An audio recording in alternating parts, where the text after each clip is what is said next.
Yo, it's on the Frontline Podcast with your boy Madd Slander and my co-host Miss Madam Money. Yeah. We got a special guest. This morning, early in the morning. You know what I'm saying? The OG of this shit, the general, a motherfucking team homie, Mr. Restore Order himself, Swave Sevah. What's good, my nigga? Alright, with my hand of applause, with my round of applause. Hey!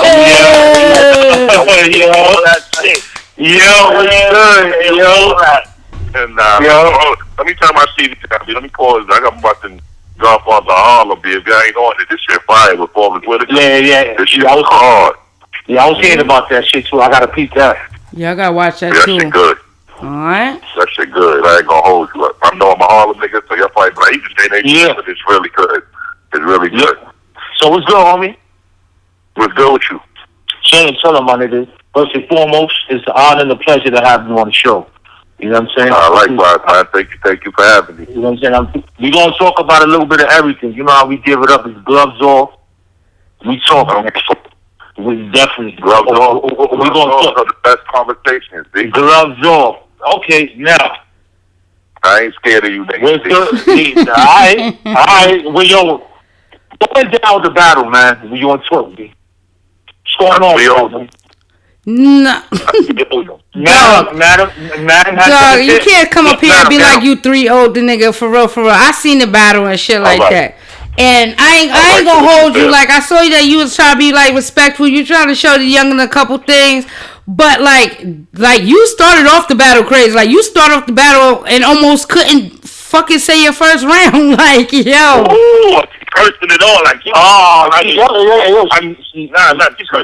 can tell you all you a heavy Twork fan, but we gonna get out of that. I'm not a heavy Twork fan at all. I am. I'm lying. I gotta keep going back to what you were saying. But yeah, it kind of caught me off guard because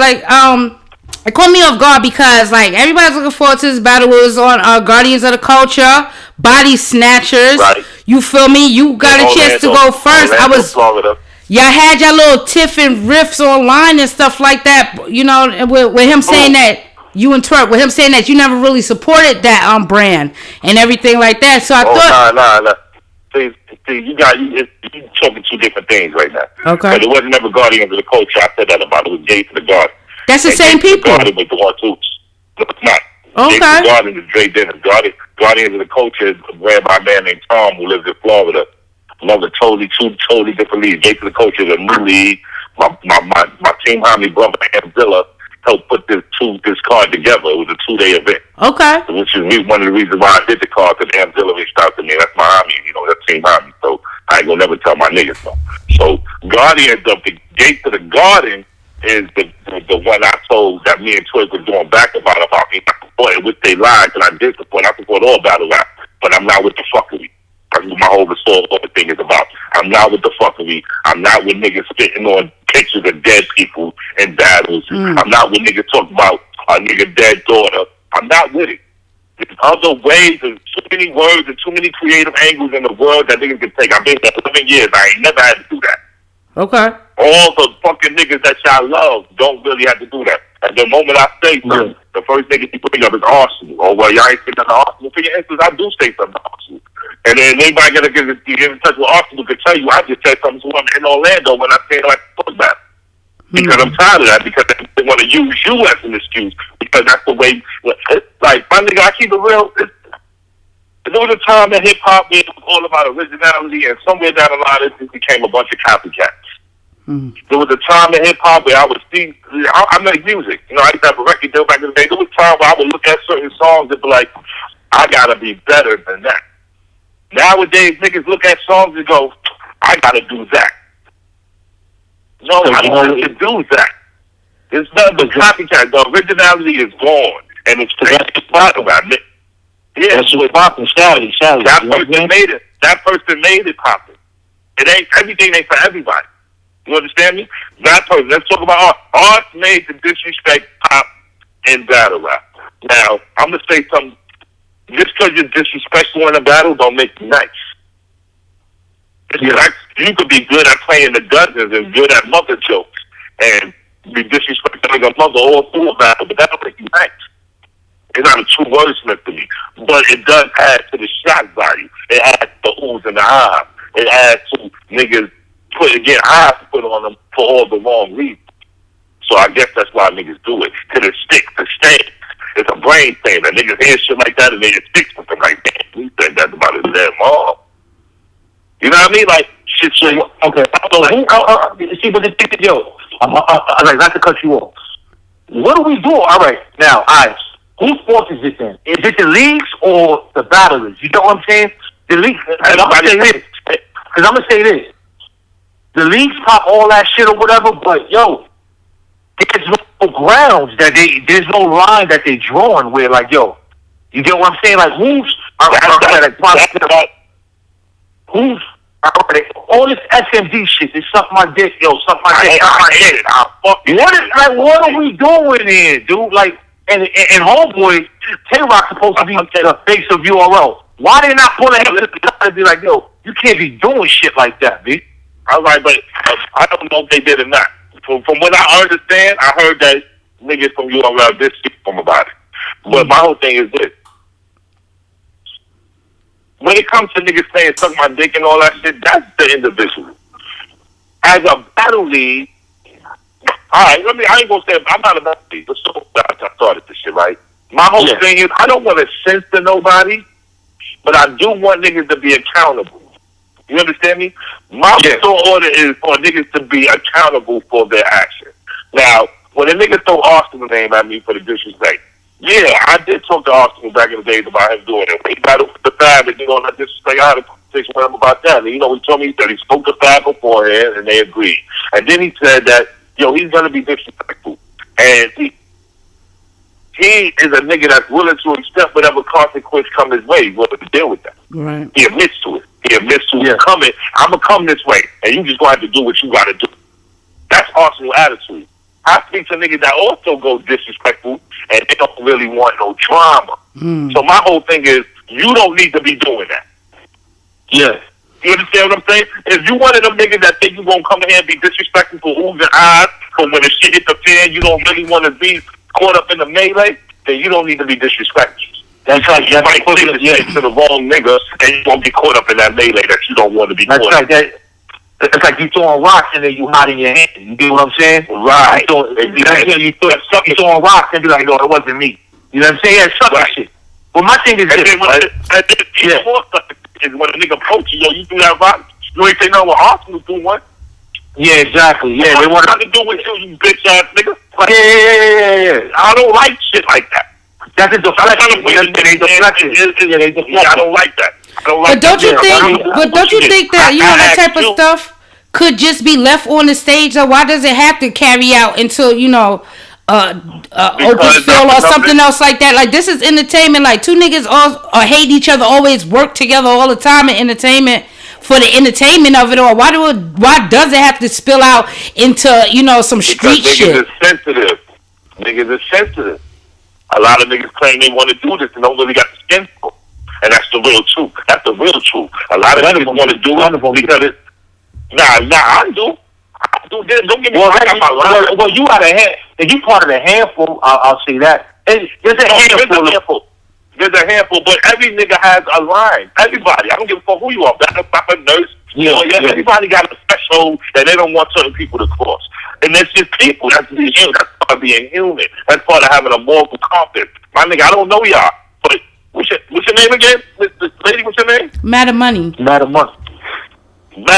If I don't know if your mom is here or not, but if your mom got passed and somebody talks about it with the time that you still dealing with that, it's reached it, you ain't gonna take that comment. You not, and then you have a right not to. And you can't be on some bigger person shit and be like, yo, it's whatever. Yeah, there are people like that, but there are people that just don't know how to take that pain. You know what I mean?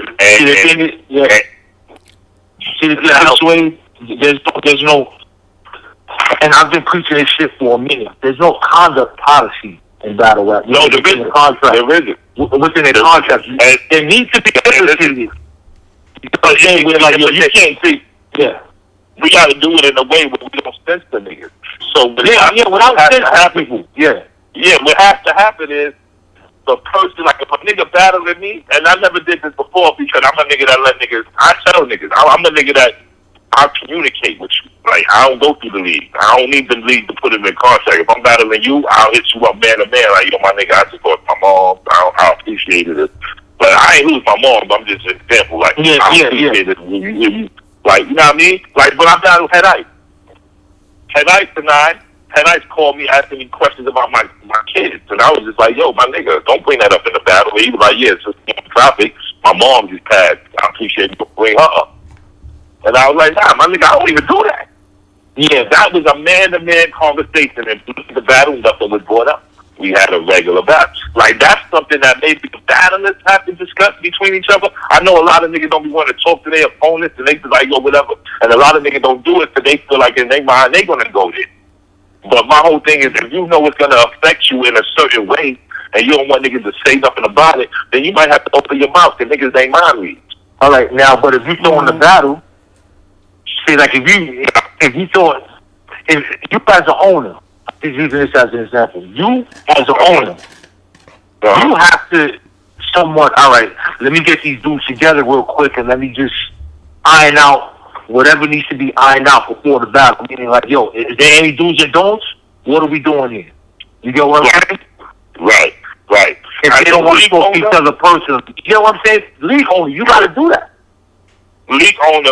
Well, the league owner, my perspective, I think the league owner, if a battle comes to the league owner like, yo, I don't want this to be said, that's when the contract comes in. If you want to put certain, like I spoke to Mav about this, and Mav was like, niggas got to start putting certain shit in their contract. And then the league owner going to have to, niggas, yeah, but you know, a lot of niggas be on some feeling like they want to start this shit if I tell a nigga what he can't say to me that's in a the battle. fact. But my whole thing is, it's a feeling. You know what I mean? But sometimes you might have a nigga that ain't got a problem with telling a nigga what he can and cannot. I tell a nigga in the street what you can't say to me, nigga. You in your fucking mouth right now, nigga. Don't talk to me like that. Yeah, same rules apply, my nigga. I don't give entertainment. Same rules apply, my nigga. I'm never gonna compromise my integrity as a man to please nobody. There's certain codes I live by, and so far it's been working for me. Niggas don't go there with me. And I say my thing is this: they give me the same respect I give them. I don't go there with it. This is the reason why I think battle rap isn't where it should be. As far as sponsorship, as far as just more money, as far as everything. You know what I'm saying? Because shit like I don't want to cut you off. I don't want to cut you off. You just said a key thing. Sponsorship. I ain't gonna mention his name, but I'm cool with a very, very famous individual that's a big battle fan. It's my nigga. Everybody know him. I don't want to blow his name up. No. You gotta say his name. No. You gotta say his name. This the battle that I just spoke of just now, the garden with the nigga spit on the dead woman's picture, whatever. Me and him was talking about that battle, right? It was crazy. Me and this famous person was talking about that battle. He didn't know about the battle. I'm telling him about it. And when I told him, the first thing he said to me was, all my money would have been pulled out right then and there. Yeah, and it just made me think, like, damn, see, that's how sponsors is thinking. This is a fucking millionaire famous, bro. Yeah, I love battle rap that invested in battle rap. And he said, when I told him about that, he said I would have pulled all my money out. That shit made me feel away. Like, see what I'm saying? That a nigga like that pulling his money out is not just affecting the niggas that did it. It's affecting the whole culture. Right. I think all these dudes, you know what it is? I'm going to keep it buck, man. There's a difference between street and business. You can't mix street and business together. You can't mix them. You can't mix them. And I can't do it, you know? And they got all these niggas is like almost about to fight. Now you scared off the money because you almost about to fight. You get what I'm saying? We got to be... They don't want to see that shit. That's why whatever the last guy you want... The last thing we want is for sponsors to come to our event and feel unsafe. It's bad enough. Look at Smack, right? Look at URL. You can Smack, Beasley, Chico, Norms, whatever, right? As big as they are, they're not as big as where they're supposed to be. How you got, prime example, right? Yeah, they got Uber Eats, they got little shit like that. But dude, you know how many people Smack know? Millionaires, multi-millionaires, you trying to tell me he can't get somebody to put some bread behind it? He can't do it because it's dicey. You can't. You don't. You can't do it. Some other shit that was told to me behind the scenes. I'm gonna tell you some other shit that was told. Yeah. There's a reason why. I remember back in like a couple years ago, there were always celebrities spotted at these spec events. Puffy, Q-Tip. There's a reason why you don't see these things anymore. There's a reason why you don't see them. You may see like a ball player here and there, but for the most part, you don't see them. The star power. You don't see Drake no more. You don't see the star power like you used to see at these events. There's a reason for that because they're seeing the fuckery and they can't really be involved in that shit. They stagnant life where they at. They can't really be succumbed to being caught up in a melee that happened at an event because these two niggas don't know how they ain't got tough enough skin to do this. You understand what I'm saying? We are determined, money. Everybody talking about that bag. The niggas that could possibly bring us that bag is looking at us like bozos. That's why you got backdoor investors. Meaning, you know what I'm saying? Hidden investors where like if you got it, they only know what they're naming it. Yeah, they're naming it. You got no budget out of this. Why would you be positive? No, because they want to make the back end money. Don't make a few dollars off of it, but they don't want their name involved in it because it's ghetto on some straight ghetto wild nigga shit. It's really crazy because like battle rap had evolved because like I'm a Fight Club kid, Slave. Like let me tell you, like I've been involved with this shit for so long, and like the reason why I kind of dropped out of it myself is because the climate in some of these battles was turning to be a little too violent for my personal liking. So I stopped. So when I got back into it and it was like this, you know, everything is on the main stage and, you know, it's all this pay-per-view and stuff going on. I thought that it was all more professional and together. And then like that shit lasted for about a year or two and then I also falling back apart again. And it's really crazy because like there are so much people interested in it. If it's not like Mayweather was just at one of these things in recently, like last year or whatever, and because of the battlers' performance, you know what I mean, he was kind of skeptical for the money that he put up on it. So it's like this real fine line. Everybody likes to play with battle rap, like you know, like it's this thing other than hip hop, and it doesn't supposed to have these elements and these qualities and stuff to it, but. You know what I mean? This is like raw hip hop on the low. So like somebody really have to understand how to make it more commercialized, which a lot of the community don't even want battle rap to be commercialized. They want it to be this little thing. You gotta think about it like this. We venues, left and right. New York, Smack already doing all this shit out of town because New York ain't gonna be fucking with them right now because of all the drama. Now I know we had the Troy Ave shit in Urban Plaza. Urban Plaza keep trying to relate that to us. That wasn't even us. But it's hip hop. So they automatically like, yo, no. You know, Urban Plaza was a great venue. But we losing venues left and right. And like, you gotta think about the money, man. You gotta think about the advancement of the culture, man. Everybody think about themselves. I get it. Niggas wanna be tough. Some niggas are actually tough and don't want to be disrespected like that. But then if that's you, then you need to open your mouth and tell niggas, yo, my nigga, I ain't here to be talking about my dead mom, my nigga. Get that out your balls, please. You feel me? My nigga, I have a thing right now that my father's sick. And everybody that know me knows Swave is a father, one arm karate champ. Everybody always got these bars. But my father is gravely sick. He and touching blow right now. And when that day comes, if I'm still battling, I'm gonna issue a warning. Yo, no more father bars, bro. I'm getting that years anyway. It's played out. I can't say something better than me, then don't battle. Because I ain't gonna be able to say like that. I keep my father was my best friend. That's my first superhero. And he fucked up. And I'm hurt behind it. And hurt people. And I don't want to hurt nobody. They got my father. I'm going to jail. Yeah. And I'm saying this from the bottom of my heart. If my father passed, please refrain from them father jokes and shit. I'm asking y'all from my heart to y'all, please. And I want to do it to y'all. See, but the thing is, man, I think there has to be a line that is drawn, and it's an accountability line. The only guy can do it is accountability. Niggas got to be accountable for their own actions because I don't want to say about it. I don't want to tell niggas what they you don't want to. There's a line of office. Yeah, because it just kind of like mad censor. You know what I mean? Trying to censor it. Like the whole purpose of battle rap was digging up dirt on somebody and hitting them with some unexpected shit that they didn't think he was gonna say and all of this stuff. So like, if we're gonna convolute it and we're gonna make all these conditions and contracts and stuff like that. then like, you know, it really have to be expensive. Like, you know, this is a professional atmosphere. You get in this, you get in that, and we trying to take the street element out of it. I keep it real. Now, I'm not trying to take the street element out of it, but I keep it real. If battle rap goes mainstream, there's gonna be a lot of shit they gonna tell us we can't say. You know? Prime example. You can ask DNA if you have to get DNA or T-Top or Suge or whoever was on BT on your show. They told these niggas no gangs and no distance of homosexuals. Yeah. You understand me? That's on BET.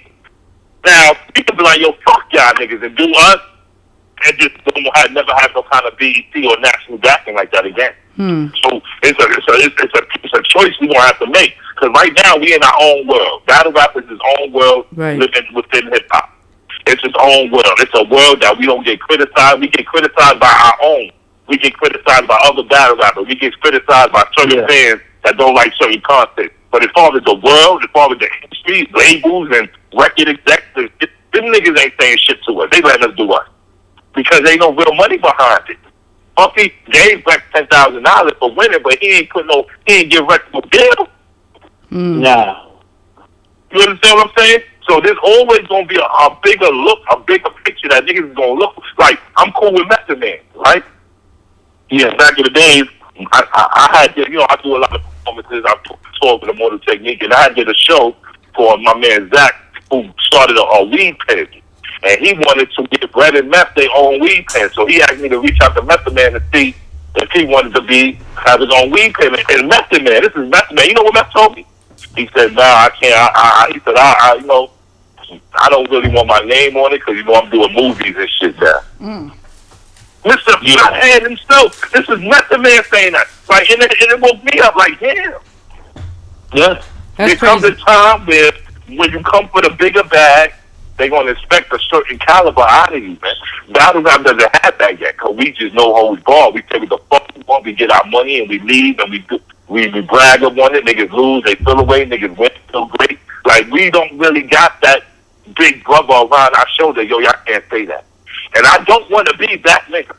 Restore order ain't for me to be that, but I'm just want niggas to be accountable of your actions, my nigga. Have a moral compass coming in here. Think about it. And accountability, right? Yeah. Yeah, meaning, for instance,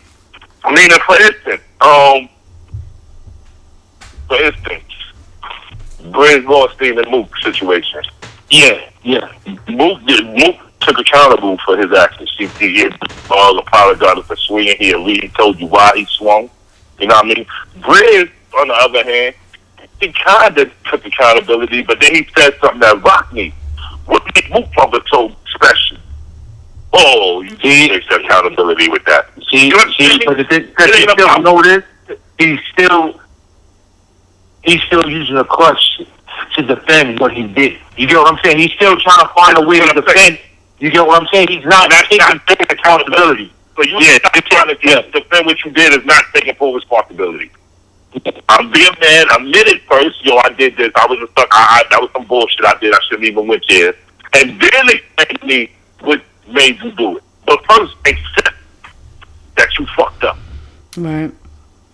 And then another thing, too, and then another thing with this accountability shit, as far as with battle rap, you gotta start docking niggas say when they be choking and shit like that, or when they show. You get what I'm saying? When like, yo, it's becoming too much already, my nigga. Like, yo, dude, come on.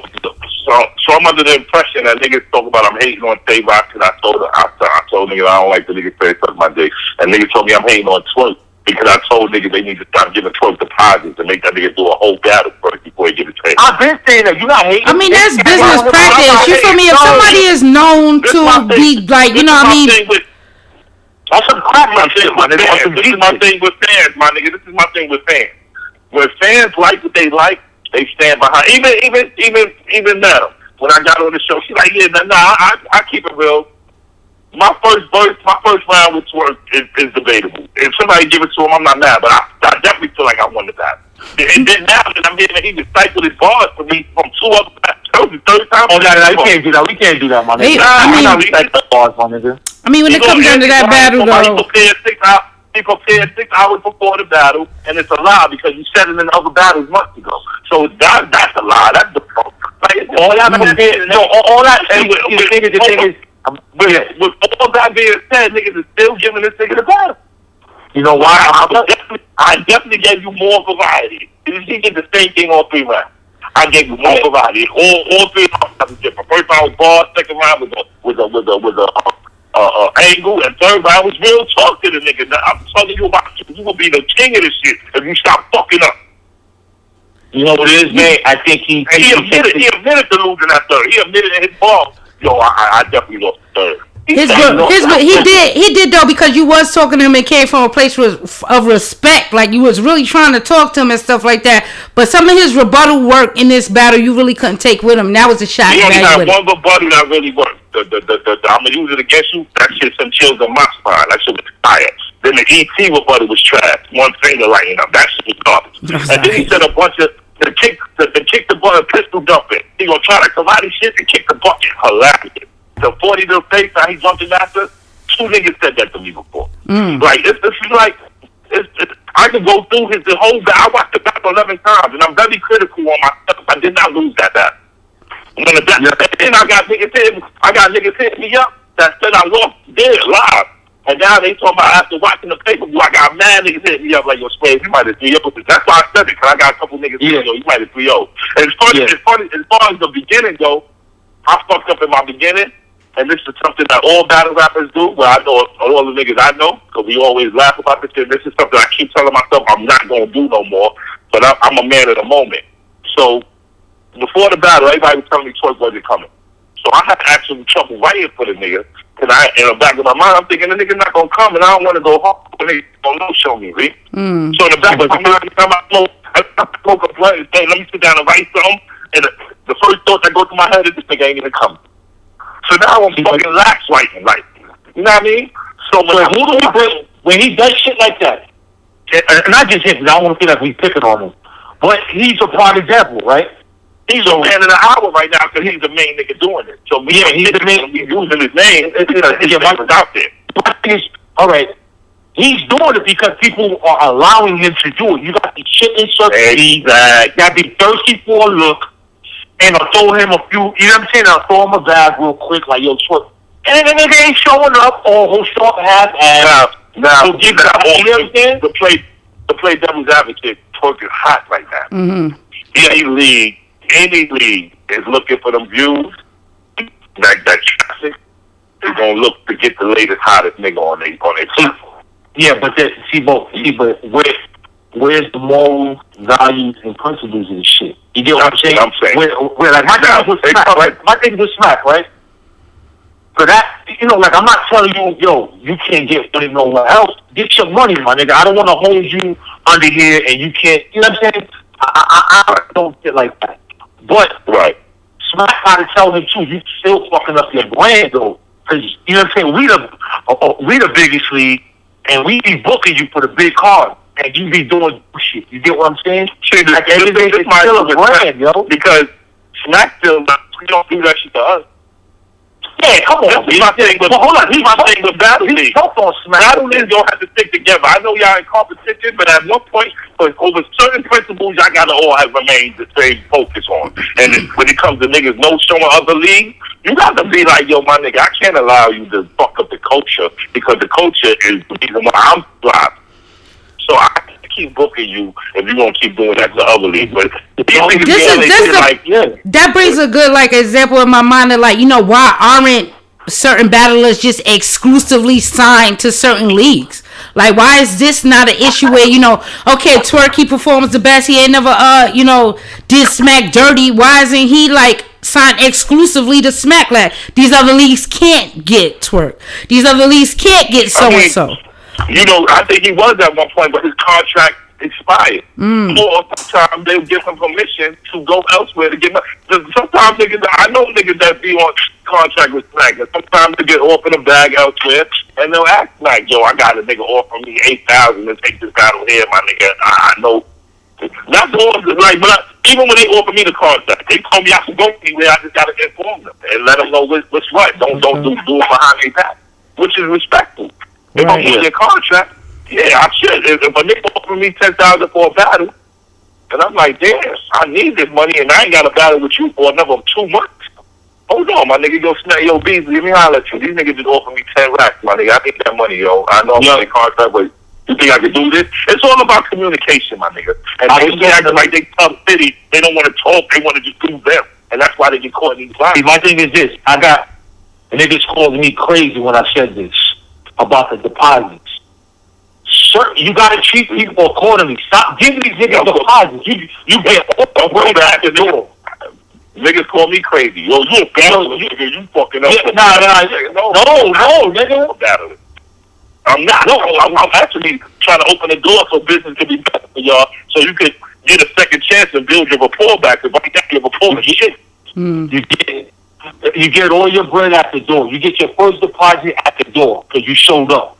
Here, boom. Right. The second deposit you get after the battle. After the battle. You know what I'm saying? You being nice to me, but I was telling these niggas, don't give them shit after the battle. But you do that. There's nothing to fight for anymore because these niggas is getting deposits like it's nothing. And what's going on? I'm gonna tell you what these niggas is doing too. Like, you know how sometimes, all right, Twork or Surf or somebody like that choke, right? Don't choke like 2-3 battles in a row. I'm just using this as an example.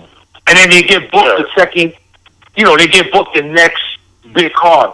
But what they're doing is they double booking these dudes. Where, like, Smack will probably give Twork 2 deposits for 2 cards. We booked already. So now in between then, he's still doing battles here and there. And every chicken, like in every bullshit league or whatever. And he's choking. He's doing this and he's doing that. Right. He's not going to give Smack the money. You get what I'm saying? What is he going to do? Right. Let's say Smack over there, yo, give me my deposit back because you fucked up. No, he already got him booked. No. And he's selling his ticket. So he already got him booked. So it's like they already double, triple booked him. So now he got it. You know what I'm saying? There's another thing that URL is doing and certain battle leaguers be doing. They be booking niggas battles.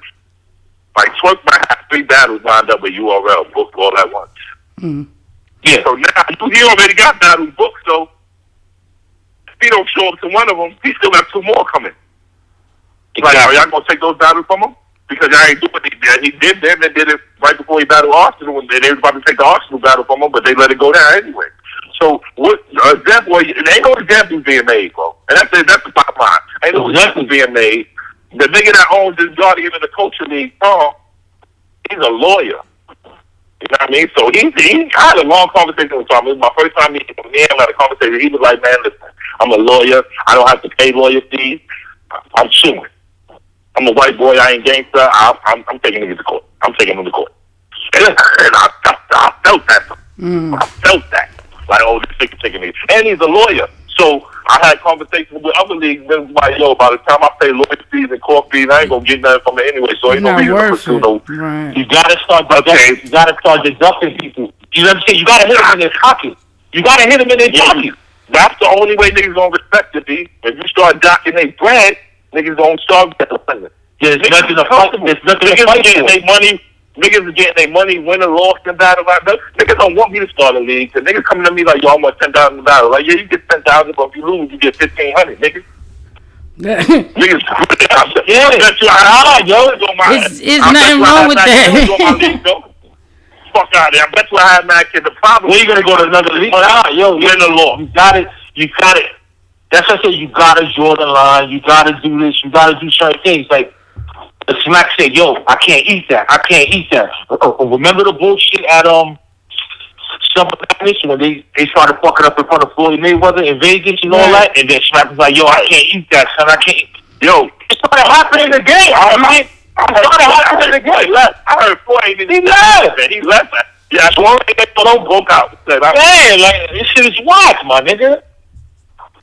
That type of shit. That's what I'm saying, because that's a bag running away. Yo, you just chase money away, son. That's like, like you at your job. You chase a client away. You can get fired for that. You get what I'm saying? Like, something go down or whatever, you just lost money. And subordination, B. And, you can't, come on, dude. Like, I don't know, man. They got to do something, because if not, battle rap is gonna always be this way. It's gonna always be stagnant. It's always gonna be within the middle where like they're just floating right now. They're just above water. They're not right. You get what I'm saying? They're not like cruising. They're not on a jet ski. They're just floating. You know, they're just above water. You know how much more money they could be making? These niggas is doggy paddling. Yeah, you don't that is, bro. It's like, yo, come on. Yeah, you doggy paddling. You on a basketball, you just floating. You just floating on a float right now. You know what I'm saying? You just trying not to drown, dog. Right. You know, it's like when I don't think it's gonna. I've been saying this, man. Stop giving these niggas all. They not worth all this money. To me, it's not that I don't want you to get your bread. These niggas ain't worth those 10 bands, my nigga. 20,000. How you giving these niggas? That just go to show how much money they really making, though. Like, I mean, y'all sitting here, y'all saying this and stuff, but they have. One thing I do hate about the game is everybody try to count everybody's pocket. I try to stay away from counting. Who started that, though? Who started that? No, your man Luke started that shit. By putting these niggas numbers out. He started put that in the contract. Put that in the contract. I got 25K. I got 50K. Yeah, man, Luke did that. No, he did. No, I agree with you. That started the prime example, right? When Charlie Cook battled, who he battled when he was like, yo, I got 16 racks in the battle and I give you half, you can provide paperwork. Was it Rex? Yeah. Okay. No, it was Hidden Harlem. Yeah, it was Rex. It was the nigga's Rex, yeah. My nigga, that started from shit in Harlem, bro. Like, real talk. Because Charlie father is known to be a bitch. Yeah. I don't know Fat Leon like that. You know what I mean? I know who he is, but I don't know him personally like that. But the rumors in Harlem is that he did snitch. Dude niggas did his paperwork. And I know a lot of killers from the lynch mob that's doing it. So when Charlie said that, they wanted that $8 grand. You know what I'm saying? And niggas was calling me. I even called Charlie, because niggas called me like, yo, we got to get in touch with your battle rapper friend, Charlie. And I'm like, yo, leave me out of that. I ain't gonna name the nigga. Yeah, that's what called me. Yeah. But that shit started a real thing. And I told Charlie, I said, yo, my nigga, I love you to death. Do me a favor. Stop putting how much money you getting in your bars. And he was like, right, Swave, I ain't gonna do that shit no more. He had to that has to be implemented in the contract. That's what I'm talking about. No, but listen, this is the police contract. Let me go. Hold on, my nigga. It's in the contract. Every contract I ever signed with battle rap is in mine, so I know what's in there.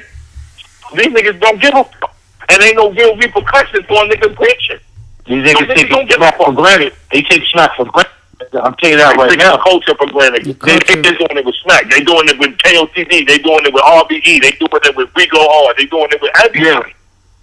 But they just the culture they taking for granted, my nigga. And that's just called. I don't tell niggas how much I'm getting. Unless I'm at the table with you and you the nigga pay me. Yeah, exactly. That's the only thing I need to know. The only people that know how much I get is my wife, the nigga that paid me, and me. Yeah, and those are my kids. They're just good business. Daddy, how much you got? Yeah. My daughter be on me. Daddy, how much you got? You already know. Yeah, you already know. Yeah. You know what I mean? There's no. I got a whole team full of 50 niggas. They don't even be knowing. Maybe Poison Pen might know. But for most niggas don't be knowing my number. I mean, that's confidential, dog. Yeah, that ain't nobody's business, dog. That's just somebody's business, dude. We already know the big heads in battle rap. Like, you know who's getting. You can tell who's getting. You know who's getting the most money. If it's not, you know who's getting money and who's not. You know that. That's all you need to know. Yeah, like, Hitman, I recently see Hitman put up a screenshot of his bank account.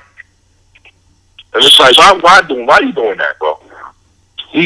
A real jux nigga line you up, son. My nigga, I was a nigga kid for a lot of years, my nigga, and it put drool in my mouth, and I'm grown. I don't even do this shit no more, but it put drool in my mouth just looking in, like, I'm dead. You understand? And it's a Twitter, my nigga. And I know if I'm sitting there and feeling this way and I don't even live that life no more, imagine the nigga that still live that life, that's looking at you like, yo, I'm coming in the next minute, the Hitman is on. You buzzing. They gonna line him up. And he putting in your mother. I met him before. I met him there before. He don't walk with no security. You get what I'm saying? Anybody could get it, and anybody could get it. I keep telling these niggas, stop telling niggas to suck your dick. Stop telling niggas how much money you getting. Stop doing this shit. Yeah. Tell you why I get away with that shit, because nobody's laying down on him yet. Yep. He's going right there. I'm like, I know that shit is like, you know, as a real beef between him and Rex or whatever, but like from a fan's point of view, like from my point, I'm going to respect the shooter. I'm going to go to that battle just because stop playing. I know all of this stuff is going on. Like, this should be a real good event. Like, you know what I mean? So they got to give and take with that. My whole thing with Rex and Rock, I think it's too far gone.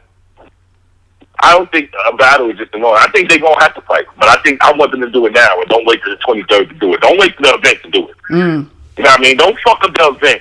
Y'all got all this hot shit in y'all chest, all this animosity. Y'all keep swelling y'all chest up. I think it's just Swave. Y'all niggas. Yeah, you want OG Baltimore ain't that far from each other. Link up and get your shit off your chest, my nigga. This is common sense, my nigga. You are OG in this shit. You older than me. I'm 35, right?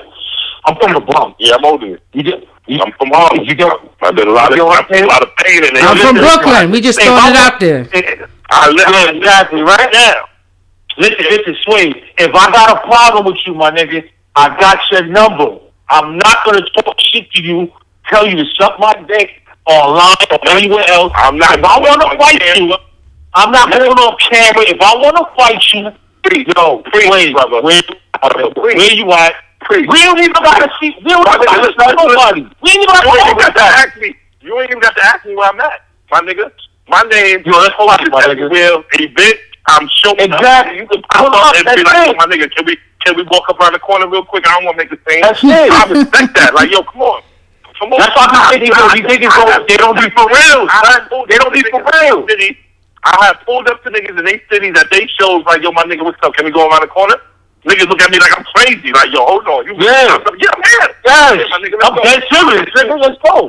Listen, I'll show niggas. I got the grip on me and all that, but I don't want to shoot nigga. My hands work. I'll pass the grip to my man. Come on, throw me around the corner real quick. Sure. Yep. But so, that's the kind of nigga I am. And I've done that most of the time. Prime example. Pop your fucking head off. Knock your head off, nigga. Send you back to your prime example. Bloody. This is ready to cancel your shit. Whatever. Yo, check the legendary shit out, right? And I hope you rip this up. T.I. and Lil Flip. Remember they were beefing back in the days, and them niggas had a fight? Nobody heard about it. Nobody talks about it. Because they had a fight behind. He pulls up to his shit.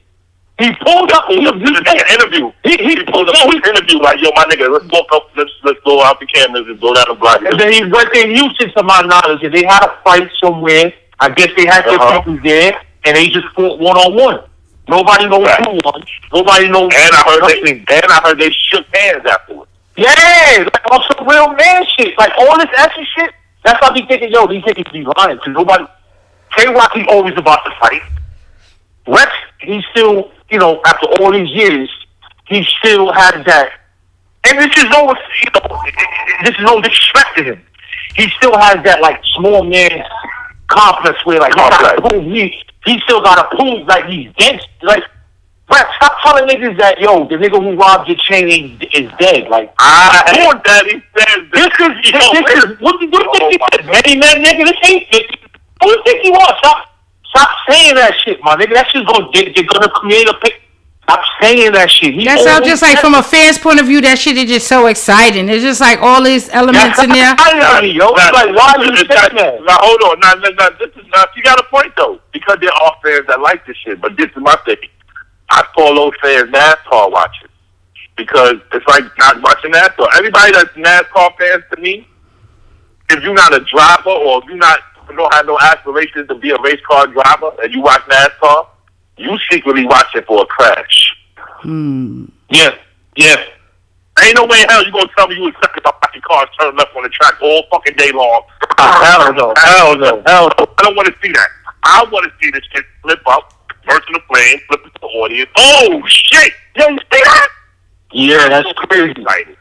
It's like hockey. You watching hockey. But they let niggas fight. They let niggas fight. You go to the penalty box. Exactly. Yup. You want to see me sit to that penalty box? Yeah. That's what battle rap fans are. Them.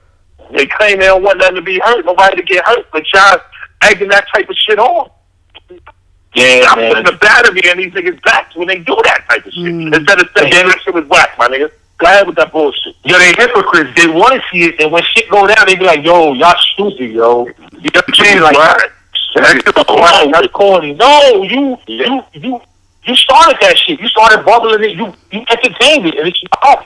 It's crazy because from my perspective, I don't really want to see it happen on stage. Like, I'm for the culture. I want the culture to advance. So, nah. But, like, I really want to see, like, which one of these niggas is going to be the best battler of the night. And if, like, something pop off in the parking lot after that, I might be right there, too. You feel me? In the parking lot. Not on stage. I'm not a fan of none of that. On stage, Anthony. I sometimes you know, I was supposed to battle Dick, like, the mass fastidious shit happened, right?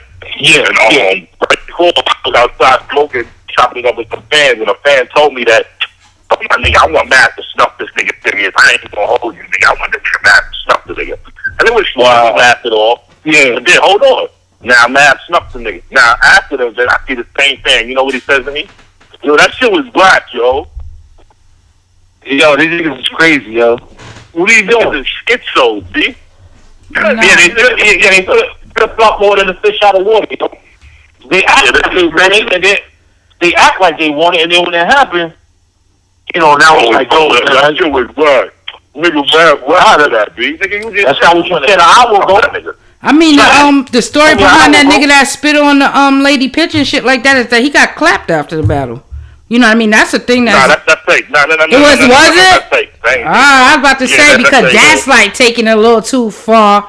You feel me? Like, you know what I mean? Nobody need to be dying over bars and shit like that. The nigga who put that story out, he tried to tell me he put it out to open niggas' eyes to reality, what could happen, so niggas could stop. And I see his point, but... Nah, that's not how you do that. That's some corny shit to do, actually. You don't put no death on nobody that ain't dead. Like, you don't do that. Yeah, you don't do that, my nigga. You made a nigga dead, you put a nigga dead, and made a nigga a killer. All at the same time. We live in different times, you know. We live in a day and age, man. We live in different times, B. I can't have somebody... Listen, I got thick skin, but there's a line. You pull out my dead family member picture and you spit on that shit, my nigga. I'm going to jail. Just get the cops and just... There's no thinking, my nigga. My team from PH to Sean Price, to the niggas y'all don't know, like Bob Denaire, J Arch, to the niggas y'all don't know, to the niggas y'all stuff with a lot of losses. And you know, I got tough dick, but I would kill Jack Boy when he said PH's name at double action. And y'all don't see me get out of character. But it's like, yo, when he said PH, I ain't even see the audience, I ain't see Snack, I got tunnel vision and all I think is blood. And I want to say, I'm not with. I had the voices saying, yo, chill, he ain't disrespect. Slowly brought me back to, it snapped me back slowly. Like, okay, hold on. And then I started seeing the crowd. I remember focusing on this girl. I was just funny as shit. How my mouth is wide open. Like, oh my God. Yeah. Wait. I mean, you got like, damn, I'm bugging, but chill. Don't say his name, bro. Especially if you even Twork just said a PH ball. Ain't no, I really had to hold myself. You know what I mean? Like, hold on, my nigga. And this time I listened. Last time when Jack Boy said it, all I heard was PH's name. I didn't hear the ball. This time I listened to Twork, and he didn't disrespect PH. It was a nice little punch. I was off the ball. Right. But my whole thing is, y'all never even met that nigga, B. I think Twork had him once. That's the reason why I ain't get mad. But if you never met him, you're only using his name to get a ride up the crowd. Your rest in peace is fake to me. Rest in peace, you never met him. Now you get fake from the gate. I don't like that. I don't like that. I understand that. You don't say that at all. Just don't say it at all, yo. Just don't. You can't say it. Don't say it. I don't know, man. You don't know him? Your rest in peace is fake. If you saying it in a battle, and you're not saying it on everyday basis, like you really mean that? If you saying it in a battle because you battling a team, how many members you being fake to? And I don't play with that fake. My man is not here no more. I'm just being honest, man. I think Tay-Rock gonna say that shit to somebody else, suck my dick and that shit. And I think it might be the end of battle rap. Seriously. I think he's gonna say it to the wrong person. And he's gonna call somebody's bluff, or somebody's gonna call his bluff and run down on him.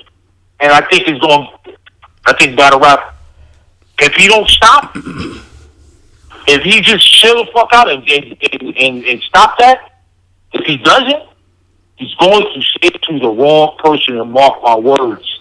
I don't want this to happen, but you're gonna say that shit to a nigga who don't care. That is gonna blow your head off.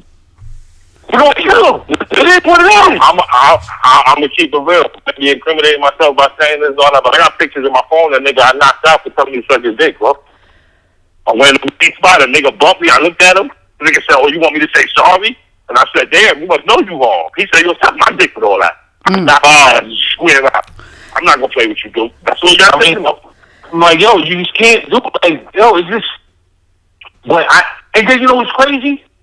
He started doing this recently. I said, when did you become a tough guy like this? Like, you wasn't like that before. He started hanging around with Surf, and Surf used to say that shit. He was like, oh, hey, man, I'm just saying 27. Remember that? Yeah. Surf used to say that shit to the family. He used to say that shit to people. Like, our neighborhood. Suck my dick. Our neighborhood. I'm like, I'm like, yo. Actually, you guys shut up, my nigga. You trying to tell me shit can't happen to you? They hung Jesus on a cross, nigga. You can't get got. They shot Malcolm. They clipped Malcolm in front of his family, nigga. You think you can't get got? Like, I don't understand people. I don't care how tough you are. You can't stop the bullet, my nigga. You can't. If a nigga got the drop on you, he got the drop on you. Yeah, that's a fact. A lot of these people L's in the street they don't be indicative to their rhymes. I'm gonna tell you that much. He's saying it because nobody checked him on it, yo. Nobody called him. Look, that's the only reason why he's saying that. My nigga, my main reason for restore order is to check these niggas. You know what I want to like niggas think I'm trying to battle Savah. I don't want to battle him. I'm not doing this to get no battles. I don't hear me talk about anybody on my show. It's not that I want to battle. It's because I'm fuckery and I'm trying to keep the culture. You know what's sad? The culture will be so much further. You know what's sad? You know what's going to be the sad part? If he don't get got, somebody around him is going to catch. Is going to catch it. Meaning, you know what I'm saying? There's casualties of war. You get what I'm saying? You got Kane game. You got Kane game. You got Chef Trez. You got Chess. You got Av. Where's Av at? Is Av pulling him to the side? He the oldest nigga out of all of them. Yo, stop saying that, bro. Av on that same car with these niggas coming up at Respect the Shooter and shit. He battling Bill. You got it. When are you gonna? Sometimes you might have to fall back from him, or rocking somewhere else in life, in his head. He's somewhere else. I can't fuck with you. Right. I'm out of Kane gang. I'm putting this shit down. I'm out, and we could do whatever afterwards. I'm not involved in that. I'm not condoning that. Because now, what if somebody run down on him and I'm walking next to him? That's my man. We Kane gang. Now I got to jump in front of a bullet and protect you? Because after you told me to stuff over some nigga, you told the nigga. Yeah, what are you doing, bro? Yeah, I don't even know when this vernacular really became, like, you know, the thing to say in the fucking period, like streetwise, hip-hop, battle rap.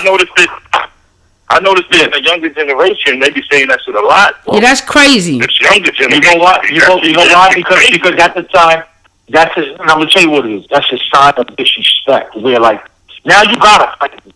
I just invited you to my dick. Now you got it. You know what I'm saying? You disrespecting yourself telling another man to suck your dick, in my opinion. Like, what type of homo shit? Like, yo, why are you saying that, man? You want to die? Like, I'm just saying, like, what's wrong with you? I don't know. Y'all follow Gilly the King? Yeah. Gilly had a post about it, talking about, yo, one of these days you gonna say that to a nigga and they gonna be like, all right, whoop it out, and you gonna be extra mad. Like, no, whoop it out. You stop saying this shit, nigga. Stop saying this. Like, you know what I mean? Fuck you, fuck your family is enough, nigga. You ain't gotta go through all of those motions and put yourself on some table. I don't see, but see, but the thing is, I'm not trying to play rock. I don't think he's like that, though. You get what I'm saying? Like, I just think he's in a zone where I think he's just, I don't know if he's back to us or Rock just feels like this. It took a while for URL to give Rock his props, and he's been the most loyal shooter for them for a long time, bro. They did their first beat. I even was speaking up for Rock, and I felt the because Rock did there was a time when Vate battle on Nowhere But You around. He was getting KOTD off. He did an interview from my KOTD get black. I'm only strictly snack. And when they first year we did BET, that's my first nigga I would have went to put on his poster because he's so loyal. And he wasn't there. He wasn't there. That all right. Well, whose fault is that? Shit as business. He has to sit down with Smack. And what the fuck does that have to do with you telling somebody? That ain't got nothing to do with nothing, yo. He might be bitter. He's trying to say, like, you feel me? Like, it's his time. He got this platform now. He's trying to wild out now. You know what I mean? Like, I'm saying that because I feel like the bitterness is developing because of the things that he feel like he should have earned and he hasn't gotten yet. So now he's really just trying to show his ass. Right now he's in a comfortable space because his money is up. He's with one of the most popular battle rappers on the 2-on-2 with his third. Like, niggas are screaming his name. So maybe the BET ain't the thing no more. But I had a conversation with Sevah, and he felt the way that he wasn't called for BET back then. He felt the way. I mean, that's a situation. But I'm saying, Swave, that's a situation between Smack. That's like saying I'm going to work, right? Right. And boom, like I'm at work, and I feel like I'm not getting paid the money I should be getting paid. So I'm not gonna do my job. Or you know what I'm saying? I'm gonna take it out on the. I'm gonna speak to my superior and be like, "Yo, listen, I'm not gonna take it on somebody else at the job that ain't got nothing to do with it." You understand what I'm saying? I can't. You a right mind to think. Everybody don't got guidance. You right. Everybody don't got that type of guidance. He's 30 years old, my nigga. What do you mean guidance, dog? It's a lot of lawlessness. You'd be surprised how many 30-year-olds are still kids, B. Yeah. Yo, like he's telling dudes, but he's saying it like it's part of his vocabulary now. Like it might be. It might be. It might be. I got the stick. Like, what are you talking about? Like, he's saying this on camera, my nigga. He's saying that shit. He told you he got the stick, nigga. Oh, man. I'm like, yo, I know what a stick is, dog. And stop. Like, stop. Hey, like, yo. You better use it then. Stop saying you better use it. Because I'm telling you, a nigga's gonna press him one day, yo. I mean, Rock be around. Like, as a nigga, I be in Philly and shit like that. That nigga's always out and around. He's always someplace he ain't supposed to be neither, because I ain't supposed to be there. But, like... but Smack also said, he's like, a lot of niggas be doing that shit for the camera, but behind the scenes, these niggas don't be like that. Kissing and making up. Yeah, a lot of niggas don't be doing that. He be like, y'all niggas be looking like clowns on stage, like, always about, you ain't doing nothing. He's like, all you niggas be doing be shaking hands and hugging niggas after the event, dog. So why you doing that in front of the camera, dog? They be doing that shit for promo. That's why I'm like, it's all a build-up promo and shit, right? It's just all for promo. It's promo until it get real for nigga. You feel me? Like, it's all promo until it get real. Listen, man. You know, I'm not, you know, it's just, but this is the reason why it's gonna reflect on the money. You fucking a backup. That's what Smack said. He said it on Hip Hop Is Real the other day. You fucking the bagger. But now Smack got to be implicating shit in the contracts. Like, boom, you can't be. You get what I'm saying? If I think you're not on my league, then go somewhere else with that bullshit. Don't come over here, nigga. But niggas definitely got a no fighting policy in the contract, bro. Niggas just don't give a fuck. Like, this would even make me more mad about the battle where the kids spit on the picture, because those are coming back to my face. They ain't even getting no money. So how you gonna penalize niggas like that? But you can't dock them. They did it for free. You don't fuck with them. You don't fuck with them no more. Then I guess you know what I'm saying. You don't fuck with them no more. You don't fuck with them. You don't book them. You don't book them. That's it. I mean, that's it. Yo, but how you not book somebody when they like, yeah, I want to see what son that spit on shorty picture do next? How you not book that? He's a liability. He's becoming a liability now. It's really crazy. You do that to the wrong person and see what happens. It's really crazy because battle rap is just like boxing and shit, but y'all don't see the y'all don't see the physicality. The physicality is supposed to be in bars. So all this play right and people be digging at each other and stuff like that before the battles and stuff like that. Everybody just need to take that in consideration. It is entertainment and nothing physical needs to happen off of this. You feel me? Like, let's just see who does have the best lyricism. Right? And another thing I have a problem with, I've always had a problem with this. Why is there 1,000 niggas on stage? I hate it. No, you don't. You don't need all those people on stage. You asking for a problem. If your crew is famous, though, I know that it's that lockdown. You need 1,000 niggas. Hold on. Listen, I'm gonna tell you something. This ain't got nothing to do with violence. I'm gonna tell you one of the main reasons why I feel like there shouldn't be a lot of people on stage. This wasn't even a battle event. It was a concert. MOP was performing. And MOP had mad Brooklyn niggas on stage. You know how they roll. And everybody wilding out. Right when Andy Young come on, the music shut off. Because all these fucking niggas on stage, they'll kick the plug out. You know what I mean? Like, you know what I mean? Like, yeah, there's so many things that can happen with 1,000 niggas on stage and they're not supposed to be there. Well, they're actually making a lot of money by selling people tickets to be on the stage and stuff like that. You know what I mean? Because half of them, they have entourage. Like, if they have entourage, but listen, like I went to lockdown and was on the stage. So like half of it, if your entourage is fucking, you feel me, famous battlers too, yeah, they supposed to be up there. Yeah, they supposed to show their face. Yeah, they supposed to show their support. Everything is all gang, like, you know, click orientated and stuff like that. You definitely gonna have that, and then you gonna definitely have a presence from regular fans up there that's willing to pay for that shit. I think that's where I think niggas is going wrong. There'd be too many fans. There'd be too many stage tickets, my nigga. That's why I said they're making a lot of money on the stage. First of all, at the Reloaded card, the sound quality was horrible on stage.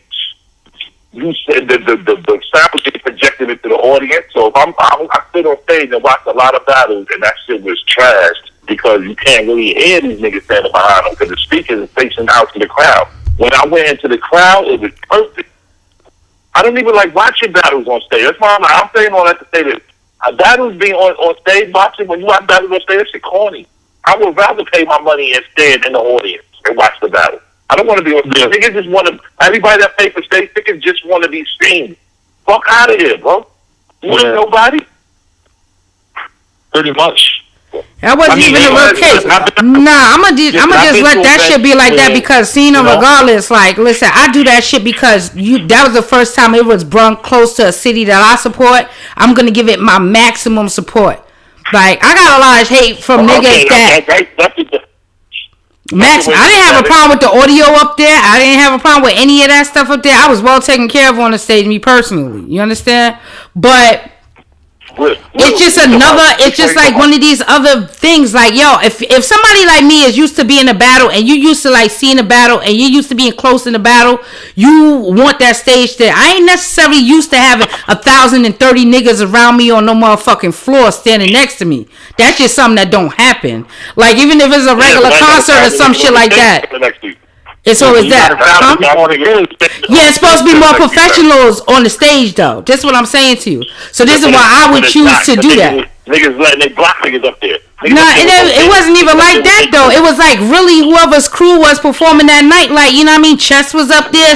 Sue was up there. Everybody was just up there. That's all professional shit. Nothing ain't really pop off with any of that stuff. But, like, I'm definitely not standing in the crowd. I can't move. I can't go and do what I need to do.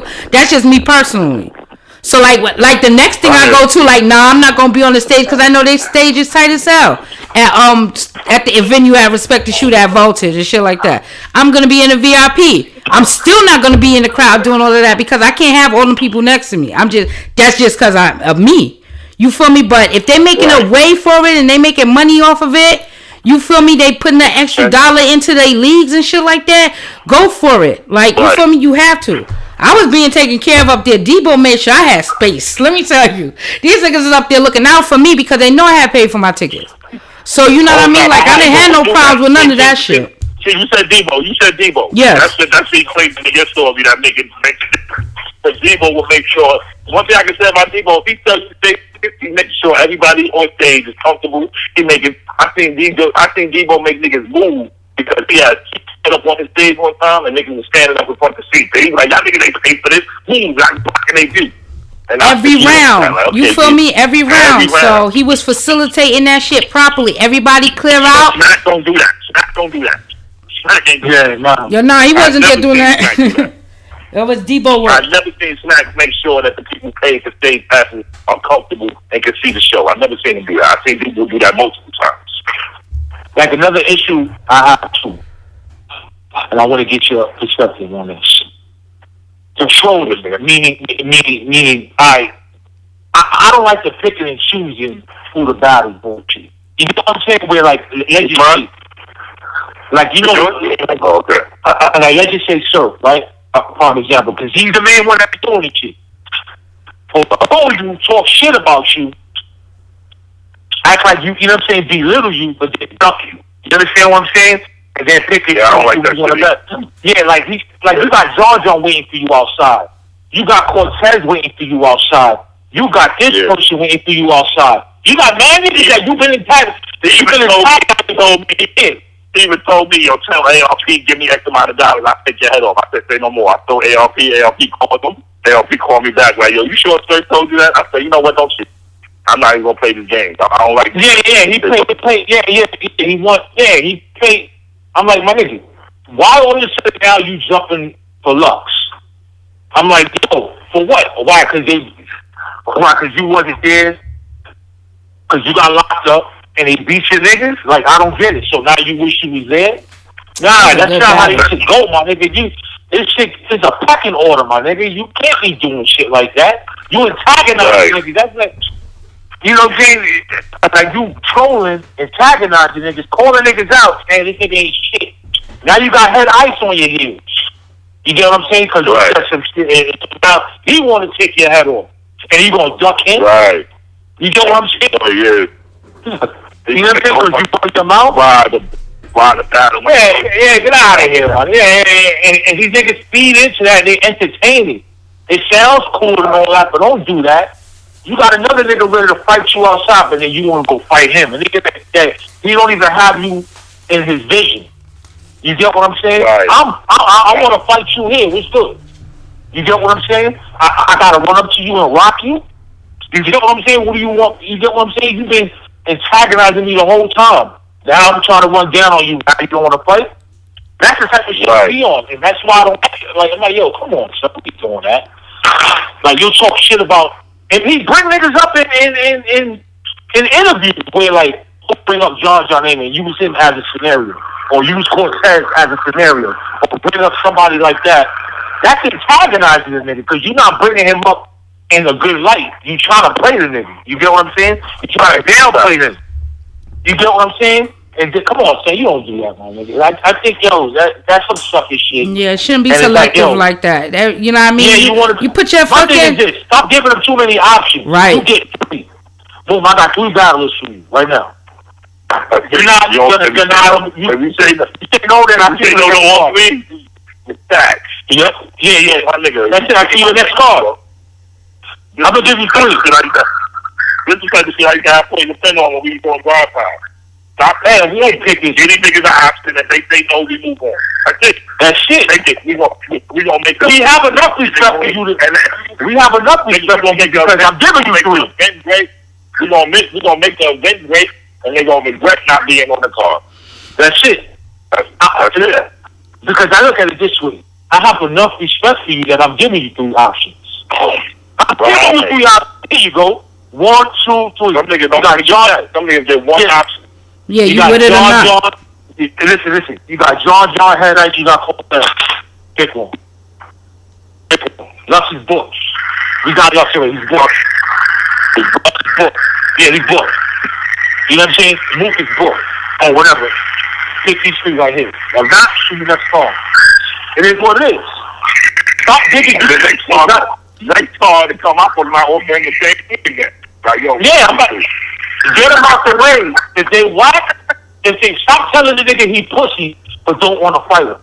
Right, put that on wax. Knock him out. If he soft, get him out the way. Knock him out.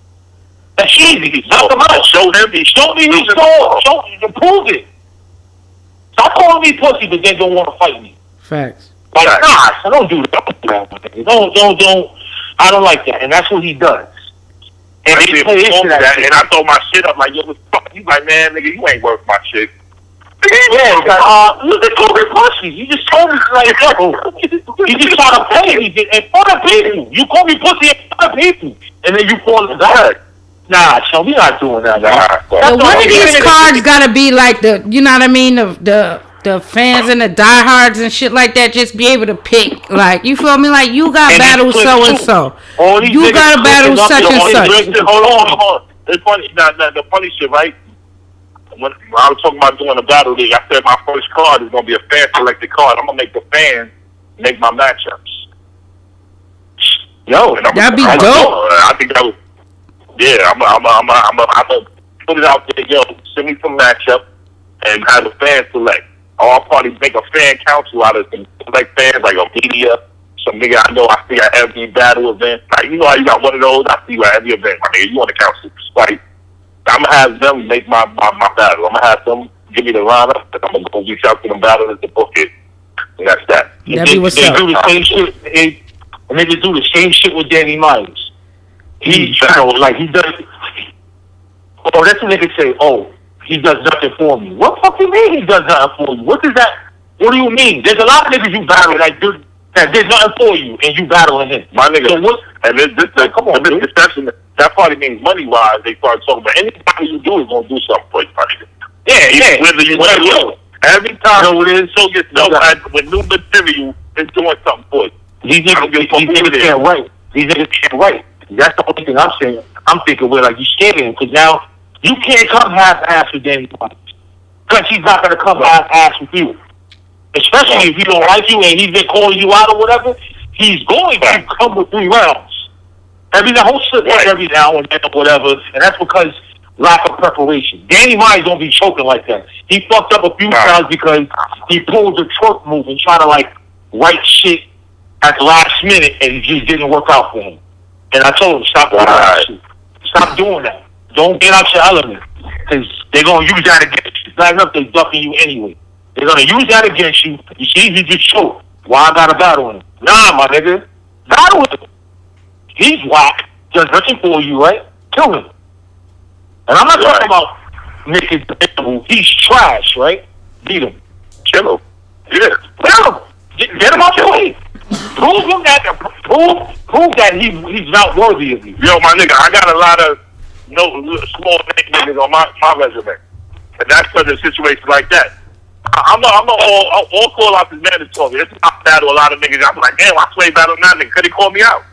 All call out is mandatory with me, my nigga. I don't give a fuck about a name. If you really feel like you gonna do all this shit and you put a whole campaign behind it, I will kill you, nigga. If you get somebody to pay me a price, I will kill you. Look what John John did to Jack Boy. Made him look like shit. Jack Boy been antagonizing him, fucking with him, poking him to bed. Got him, washed him. Get him up. He's not in my league. See, told you. Next. You understand what I'm saying? Get him out of there. Right. If he's trash, get him out of there. That's what I'm telling the truth. Get him out of there. It's a bag. You're gonna get your little 20 racks, however you get. You tell niggas how much you get anyway. But that's why I know how much you get, because you don't tell everybody. You tell everybody. He's another one. He's another one. Yeah, he is another one. He's another one. He's one of the main ones. Yes. Yeah, he's gonna get your little 20 racks anyway. Smack will give you the 20,000. That's a bag right there. Get him out of there. He's trash. He's not on your level. He's not this. He's not that. Body bag Cortez. Body bag Head Ice. Body bag this person.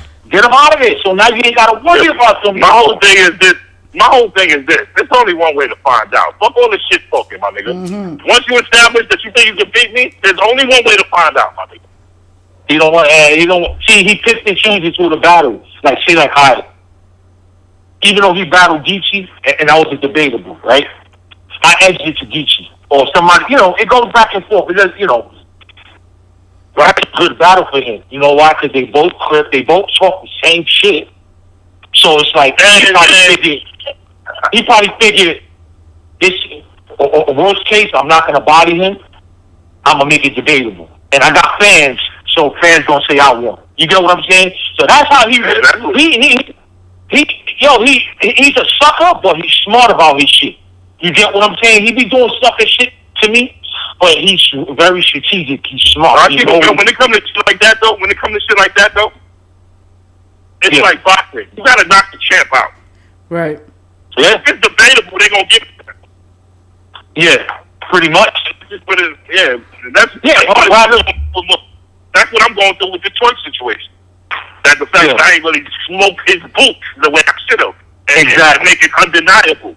But, now they just gotta analyze the ball and sit back and watch it a bunch of times, which is good, because it's gonna get up the views. Like, the baseball battles get more views, because niggas go back and forth boxing and going back and forth. Yeah. He won. Next time watching, this nigga won. Let me watch it again. He won. He don't want no nigga that's hard to prepare for. Like, John and he can do a little bit of everything. Who did Twork? Who did other than Rick Belvey? I've been saying this for years, my nigga. I've been saying this shit for years, my nigga. He don't kill nobody. He don't got no bodies, my nigga. He has more. Listen, he got more coach than anybody. He built a great battle career off of debatables. I've been saying this for years. Niggas call me crazy. I've been saying this for years. I said, yo, he didn't really want a clear battle since Bruce Belvey. That's it. I got Big T edging him. The classic battles, the good back and forth. It could go either way. He ain't killing nobody. He lost to Young Bill. He lost to Calico. Nigga be choking all the time. You get what I'm saying? Like he got more chokes. Nigga trying to get him the conceded battle, but it's like he choked the conceded battle too. Like he choked that. He has more chokes and debatables than clear wins.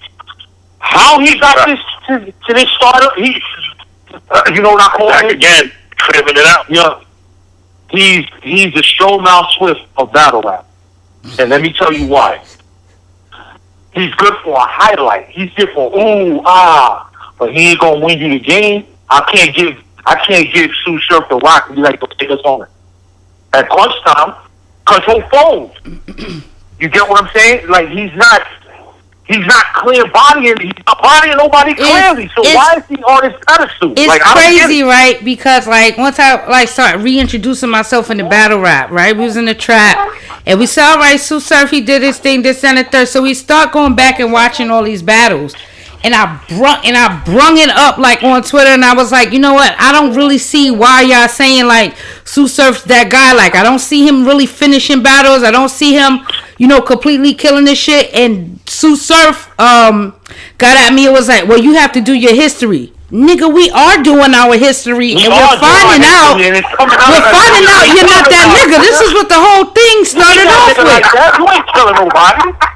That's all we said. We did our history. We in here doing the history, nigga, and we trying to figure out how you became this nigga. You feel me? Hey, you gotta do your history. Yes, we told you. We did it. Nigga, we doing our history and battle after battle. You feel me? You're not even completing most of these battles. Intelligence, nigga, do your history. Yeah, your battle rap niggas online is a whole different ball game too. Sway too. Because I got into a little tussle with you because I be fucking around. I be trolling and shit like that. I got into a thing with you. You a clapback king and shit anyway. Well, we gonna do that. I clapped back. Yeah, you definitely did clap back and shit like that. You tried to send a whole fucking restore order army on me. I had to take these niggas down one by one. Now, wait. Hold on. I'm gonna ask you. Yeah, hold on. You gotta refresh my memory. I don't know what you talking about. It was one day I was just joking around and shit like that. You was some shit, and I was like, yo, Swave remind me of fucking young jock with a perm and shit. So shit, what the fuck? He said, Swave what? Remind me of Young Jock with the perm and shit. You know what I mean? They was having Young Jock out there with the perm. I put both of y'all pictures up or whatever. You start roasting my Avi. I remember. You started roasting my Avi and shit. I was like, damn. Then all of these motherfucking battle rap niggas came out. I'm like, y'all know good and well, y'all don't even want no smoke. But here we go. I was in a 2-day battle with that shit because of that shit. But that's how I be with these niggas online and shit like that. I get a response and everything, but y'all battle rap niggas, that's a whole different ballgame. Y'all take it. Y'all get real personal with a nigga. But you was taking it in fun though. That's why I like you and shit like that. Cause it be crazy. Anybody that know me outside of battle rap know I'm the king of the dozen.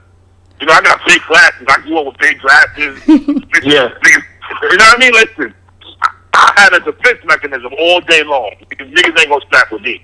I'm telling you right now. I don't give a fuck. I ain't even gotta see you. I just roast you and make you feel like, damn, this nigga ain't even see me. He's talking about me. That's just me. What do you feel, right? Like, how do you feel about this? Because you're a perfect person to talk to about this. Goats and legends, or like goats and pioneers. They're not the same. They're not the same. No, right? Now watch. They're not. Now watch what I do this. And I put this with battle rap and regular hip hop, right? Rap. Loaded Lux. He's a pioneer. He's not a goat to me. There's a difference. He's another one. There's a difference. He opened the door. Yeah, he opened the door. You know what I'm saying? He carved the lane. I keep it real. A lot of people were arguing with you about my luck, about not being the greatest, though. Yeah, I was about to say that. He's not the GOAT, dog. He's not the GOAT. He's not. He's a pioneer. I say the same shit with Mook. Who Mook killed? Okay. Even in the DVD era, who he bodied? The only body bag Lux has against Young Nas. That's it. Post his return, the only great battle he has is against Hollow. That's it. All his other battles is arguably debatable. And okay, he made a slogan out of fucking Calico, but Calico beat himself. He didn't body bag Calico like people portray. You get what I'm saying? Like, yeah. Just so you don't get Harlem nigga. I'm a Harlem nigga, so I don't really go against it, but I hear you. Cause I kind of felt that way. I kind of felt like if Luck didn't choke, then we can say everything. Yeah, we can sing it. He chokes a lot. People out there choking. The rules of choking in the game is very convoluted to me because niggas do what they want with that rule. If this your favorite and he chokes, because you still give him the win. Nah, my nigga. You no. You choke, you lose. No, you lose your round. My nigga. It should be moved. I'm with you on that. Like when niggas it's two-way street. I can't beat that. Beat that choked in the second round. Niggas still beat that round. I don't see how. No. Choked. He lost that round. I don't care about nothing. I don't care about the rest of his material. I don't care about he choked. He lost that round. So everybody tell me I got the first round. Swave, you definitely got the first round hands down. But he got 2 and 3. I'm like, he choked the second round though. That niggas is out. I'm saying no. What's the rule? Because if I would have choked, niggas would automatically say I lost that round. Yeah. Because I'm not your favorite. But your favorite, y'all want to make excuses for. Fuck out of here. If that's the rule, that's the rule. He choked the second round, bro. People pick and choose, man. They pick and choose. Yeah, they do. Right? minus the bum ass battle, the total slaughter battle, right?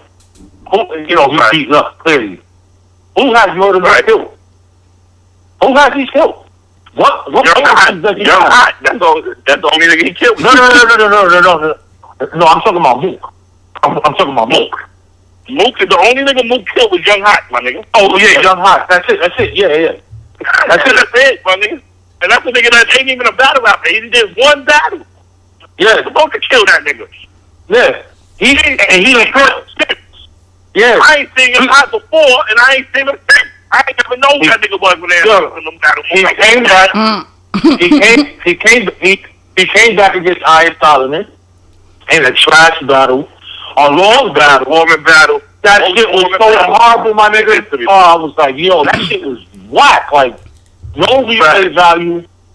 His, like, even the verb, he lost the verb. Like, you know what I'm saying? Like, he lost the verb. Because his whole thing is, he wants to try to out-rap you. Meaning, he can rap for an hour without choking, without doing this. But you ain't, your whole round. Impressive, but battle rap, to me, less is more.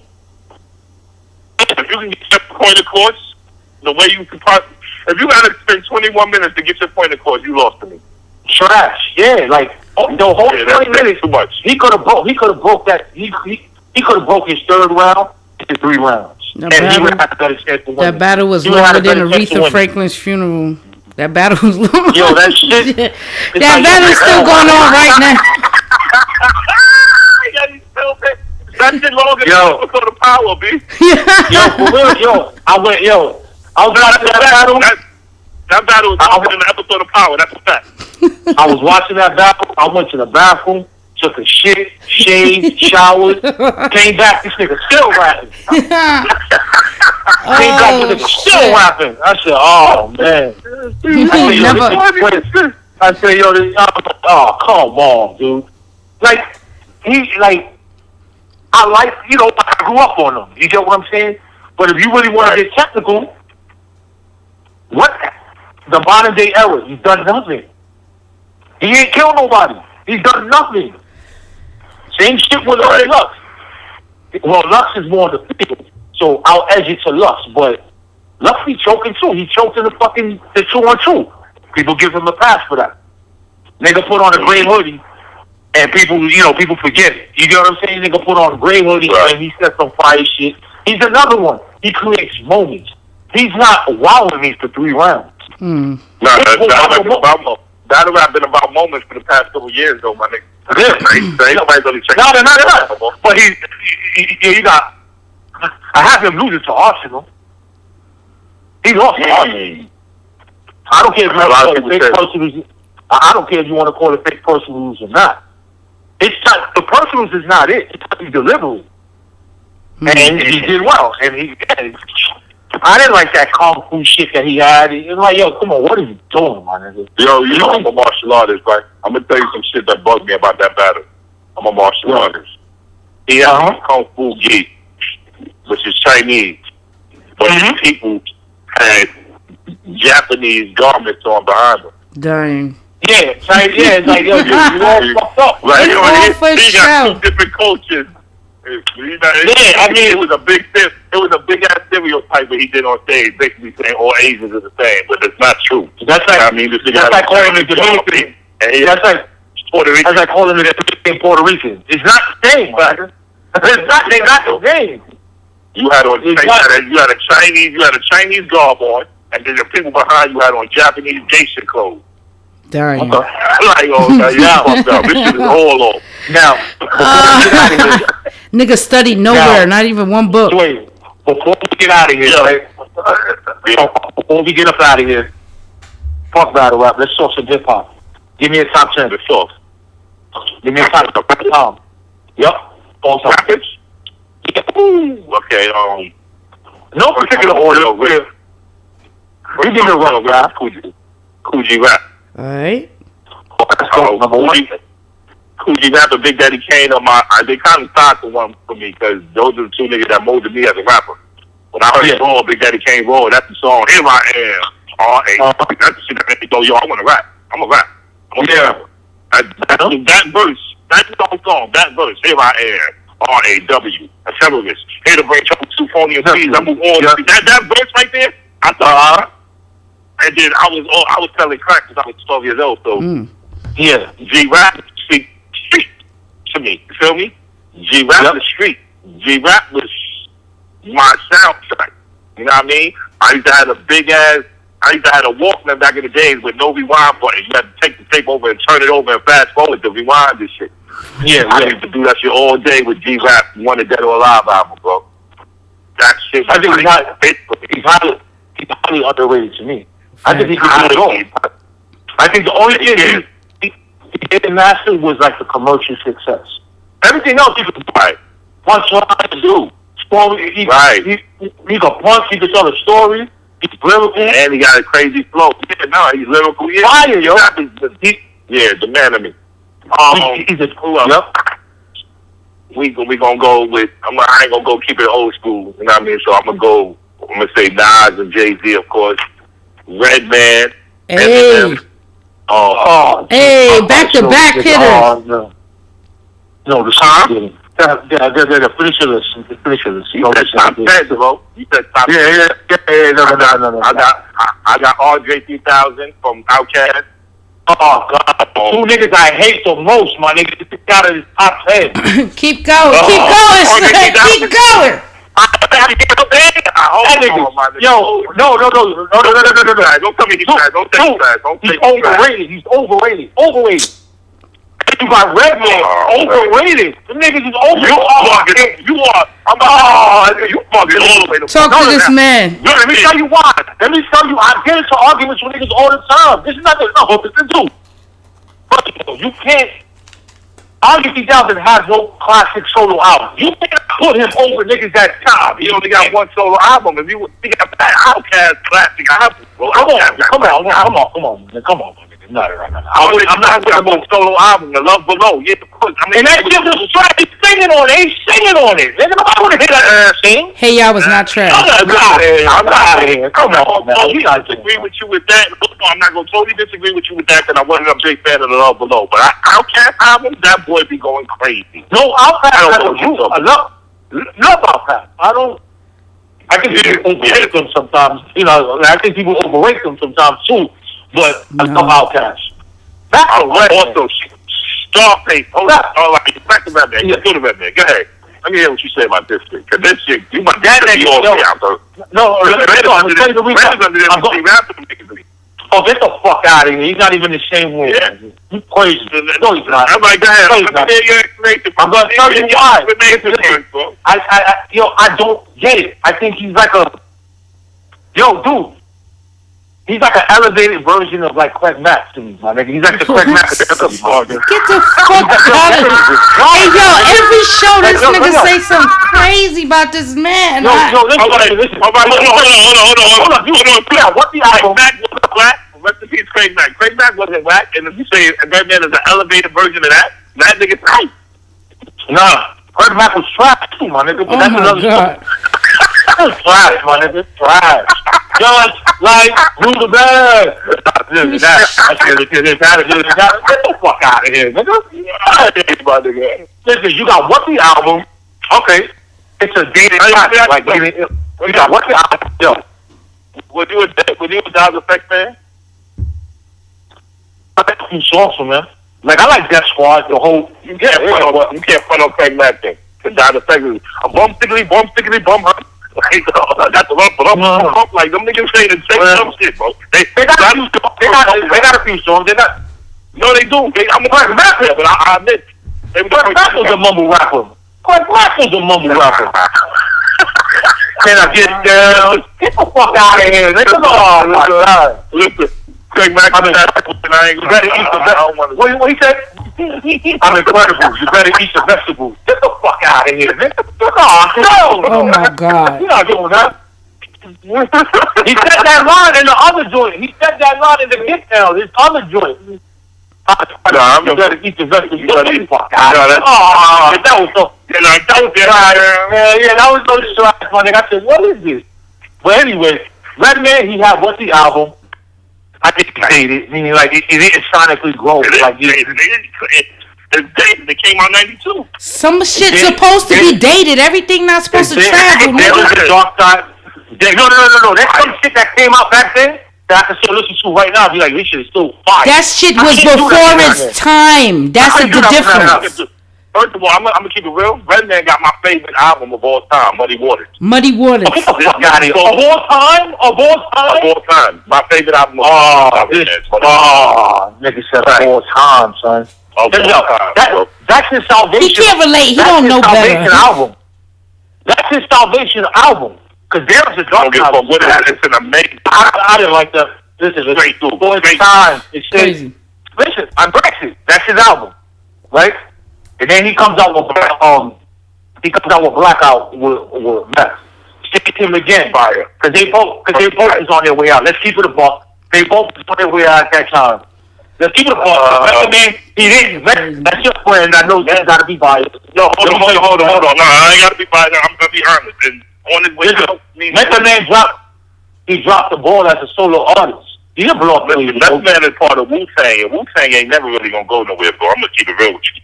They're not going to go nowhere. No, listen. Wu-Tang has a lot of luggage, please. So that's another... A lot of luggage. There's only about 2-3 nice niggas out of them. All the other niggas is trash. Let's keep it a buck. All the other niggas are mascot trash, my nigga. Let's keep it a buck. Nobody... Who's you have, man? Who's trash? No. Listen. You got U-God. He's like Croswell. He's fucking horrible. Here we go. Trash. Yeah, You got ODB. ODB is trash. You can't call him trash. You're not gonna call him trash. That's what I'm saying. Like, what? He didn't even write his rhymes. Yo, he's what? He didn't even write his rhymes, my nigga. He stole niggas' rhymes. Dude. He's all types of shit, my nigga. He's what, my nigga? Everybody in the Wu-Tang was writing for everybody. You better drop all of that rhetoric. That's all I'm saying. Yo, he was a master, my nigga. Nigga, Method Man wrote for Ghostface Killer. You sitting here be talking crazy. Listen. You can't talk crazy about the dad like that, though, bro. Listen, you know, Dirty Bastard. Let me tell you what he is. Had his own style. Fuck that. Only reason why he was down with the crew was with the son. No more. He was. Listen, when he was down with them, only reason why he was down with them because that was with his cousin. That's equivalent to putting it on a basketball team to keep him out of trouble. Yo, that cousin made mad hits on the low. Let's just say that shit. Let me put him in a group, and so he stays out. You get what I'm saying? That's what he is. He got a lot of hits too, though. Let's get that shit right. Baby, I got some money. He got mad hits. But that shit was trash. It wasn't trash. That shit was knocking. Go ahead. Zoo. That was that shit. That's it. You got one. Brooklyn Zoo.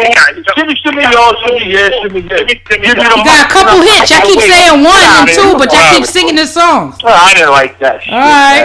Whatever. I didn't like that. You just said he got 1 hit and you named 3.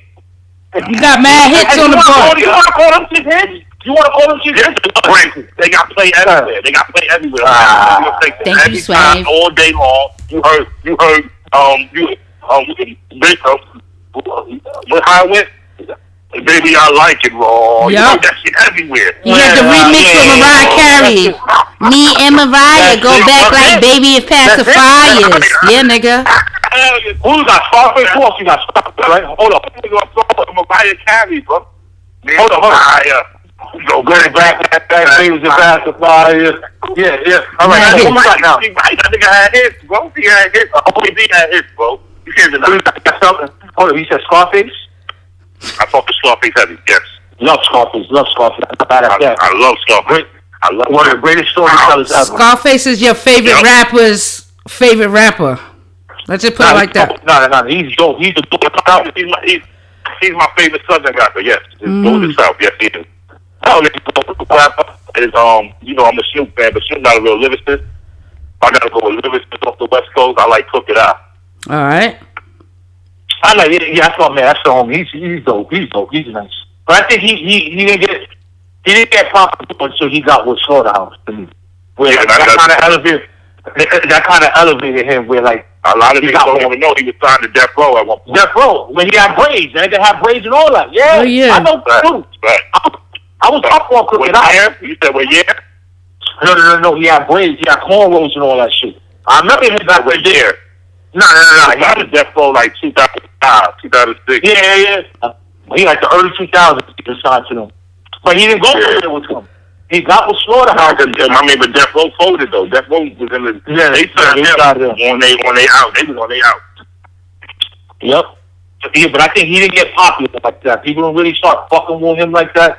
I think until Slaughterhouse. And remember, Suge was doing his first video when they signed Cook It Out. Suge ain't even back that. He was in jail. So there was the executives at Death Row that signed Cook It Out. Whether it's Suge Knight. But you know who's the GOAT of the West Coast, right? The unsung hero, the real GOAT of the West Coast is DOC. Who that? DOC. I never disrespect DOC. I never respect nobody that came up in the NWA ever. I thought you were going to say you don't know. Hell no. Nah, he's the circumstantial GOAT. It's safe to say Ice Cube's the GOAT.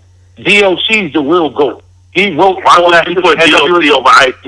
And so did because he lost. The only reason why niggas put him over DOC because DOC lost his voice early. The formula is fire, my nigga. His first album, no one could do it. So is fire, my nigga. That's just fire. So is Lethal Injection. That's just better than Lethal Injection. That's just better than that. America's Most Wanted is the only album that can probably compare to America's Most Wanted. Yeah, that's the only better than the formula. Yeah, better than the Formula. No, hell nah. I think they're both equals. That's hard, yeah. I think they're both equals. I said they equal. I said they equal, but I think both equals. High school more. He don't get the credit he deserves. He wrote for NWA too. He was the honorary member. He was writing for them too. Yeah, he's a big time ghostwriter. That's a fact. He wrote the chronic. Right. He wrote nothing but a G thing. He wrote the chronic in the RBX. They wrote the chronic. It's like, dude, he was nasty with the pen. He got it's like he got his voice died, yo. He got into the accident and fucked his voice up, yo. And then that was it. Right. So people kind of forgot about him. But nah, man, he's dope, man. I always put him. I always like, yo, I like DOC, bro. DOC's from the West Coast. Yeah, I remember that album, The Form. You about to make me go home and put that on. I ain't hear that. That was crazy. The Form, man. That shit is fire, my nigga. That shit is hard. That was a fire album, that nigga. That was, that was a fire album. My brother used to always give me, but I used to say this, and I made him listen to the album, and it's one of his favorite albums now. DJ Quick. I didn't get on to Quick till later on. Because remember, when DJ Quick was popping like that, I'm 35. I was born in 84. So when them niggas was popping like that, I was young. So I didn't get up on that until like later on. I'm letting you know that if you ever get a chance to listen to DJ Quick first album, his first album, that shit is, yeah, I'm gonna look it up. All right. And I know he's a producer. MC8 fire. MC8 fire. I think he don't get enough credit either. I think he really don't. You don't get enough credit over here. People pick safe picks to me. Instead of saying, yo, this nigga was nice, fuck all that, it's easy to say Q, because nobody's going to challenge you on it. You have to say Q because it's an accomplishment, though. If you talk about this, he's an icon, yeah, because he's done, he's beyond that. He's an icon, pioneer, legend. He's beyond hip-hop. He's beyond hip hop now. He does everything. Nigga owns the basketball league. Does a whole bunch of shit. So when you talk to West Coast niggas though, they put everything in the right perspective on, like, you know, who's the top and stuff like that.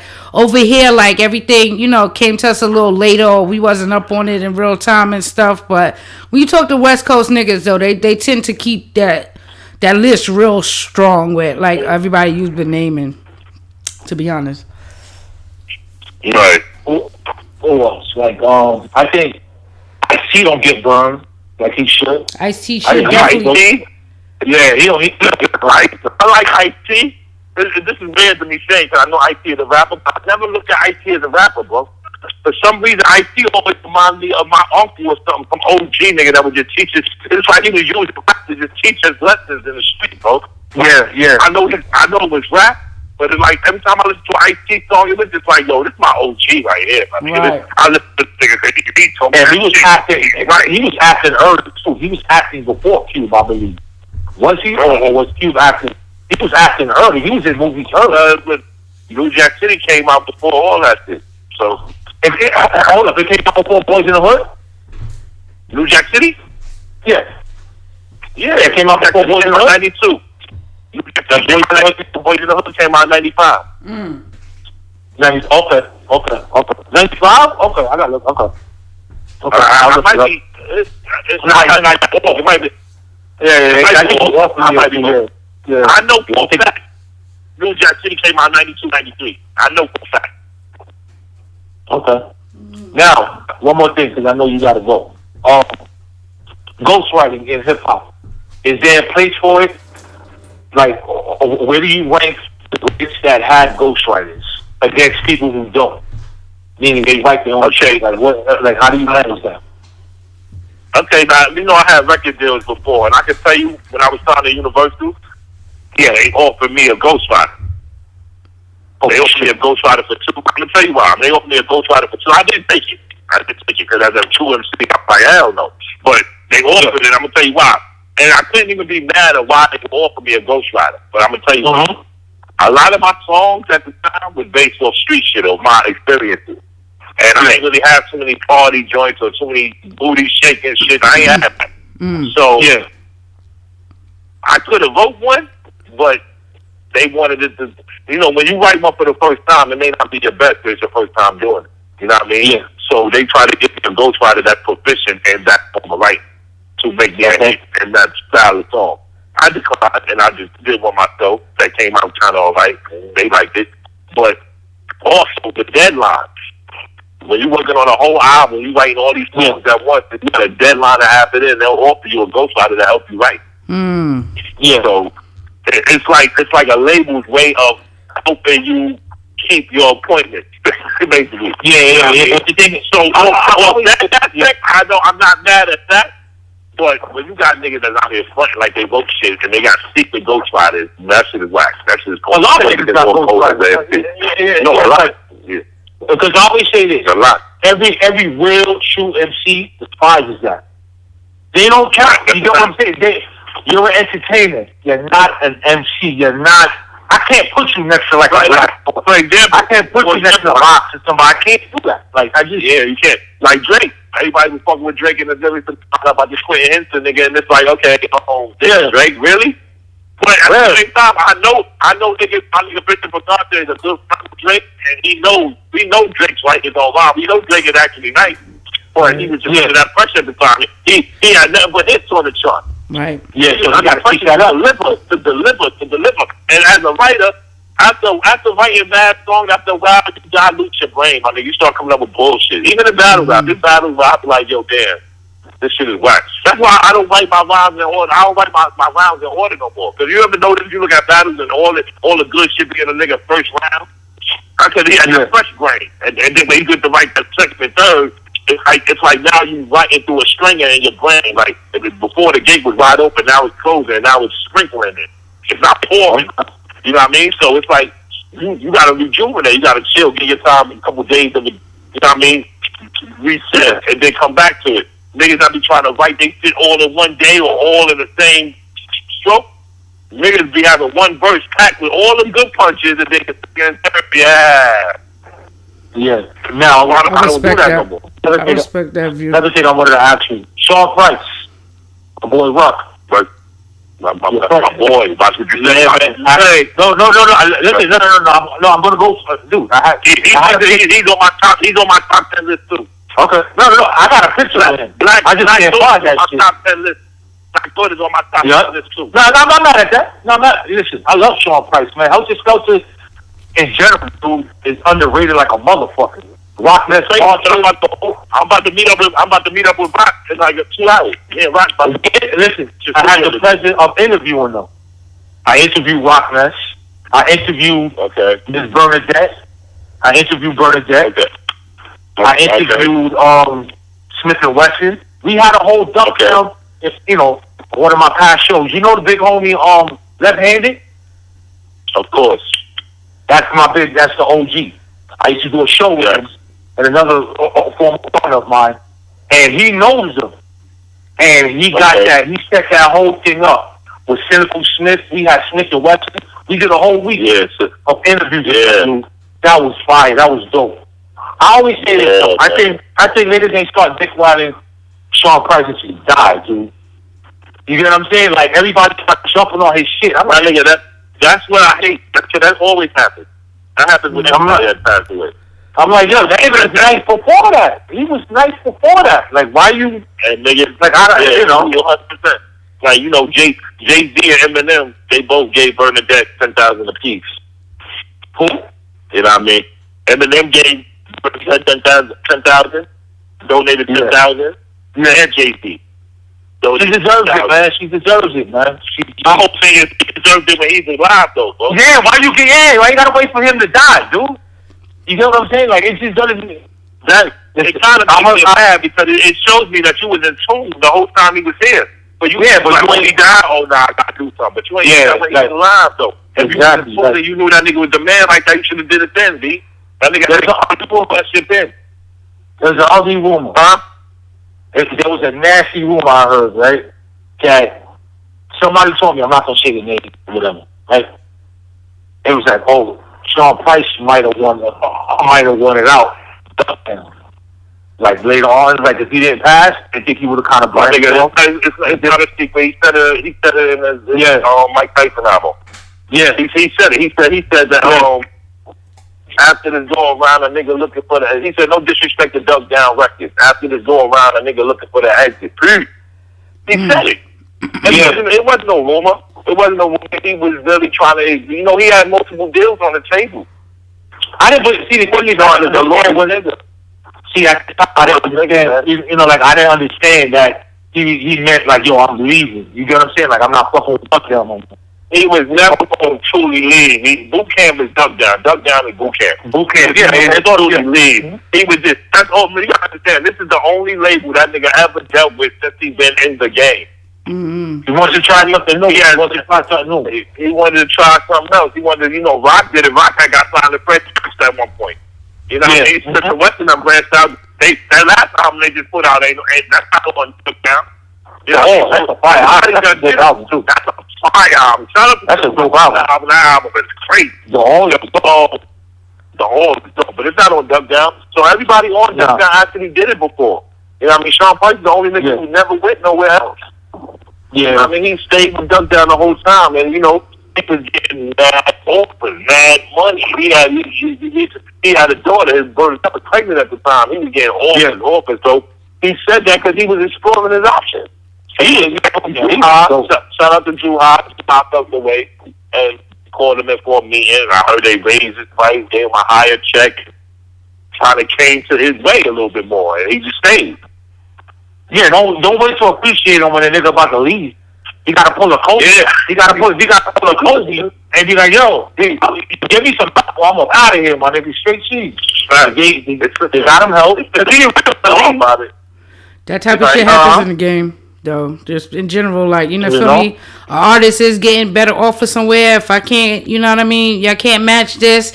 Why should I have to ride out with you? It's nothing for me to kick back. You feel me? To the original shit like that. Biggie was going through that shit before he died too. At the end of the day, it's a family thing. The nigga stay loyal to his family, and it's like this. Say you got a job. Say your parents own a business and you've been working there all your life, making $20 an hour.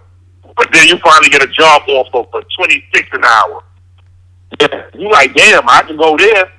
But at the same time, I don't want to leave my parents taking out. Yeah. They've been trusting me to do this job for X amount of years. And, I know they can't afford to pay me all that, but this job over here want to pay me $30 an hour. I need that money. Yeah. But it's all about, that's when integrity comes in. Now, you can be loyal or you can go get that bread. A lot of niggas choose to be loyal. Yeah, sometimes you can be loyal to the fault too. Sometimes you gotta trim the fat, my niggas. Sometimes you gotta eat a nigga telling you a sellout, like whatever. I'm like, niggas, I gotta do what's best for my pockets. You got kids, my nigga. You got families and shit, my nigga. Yeah, I'm a Harlem nigga. I always tell this.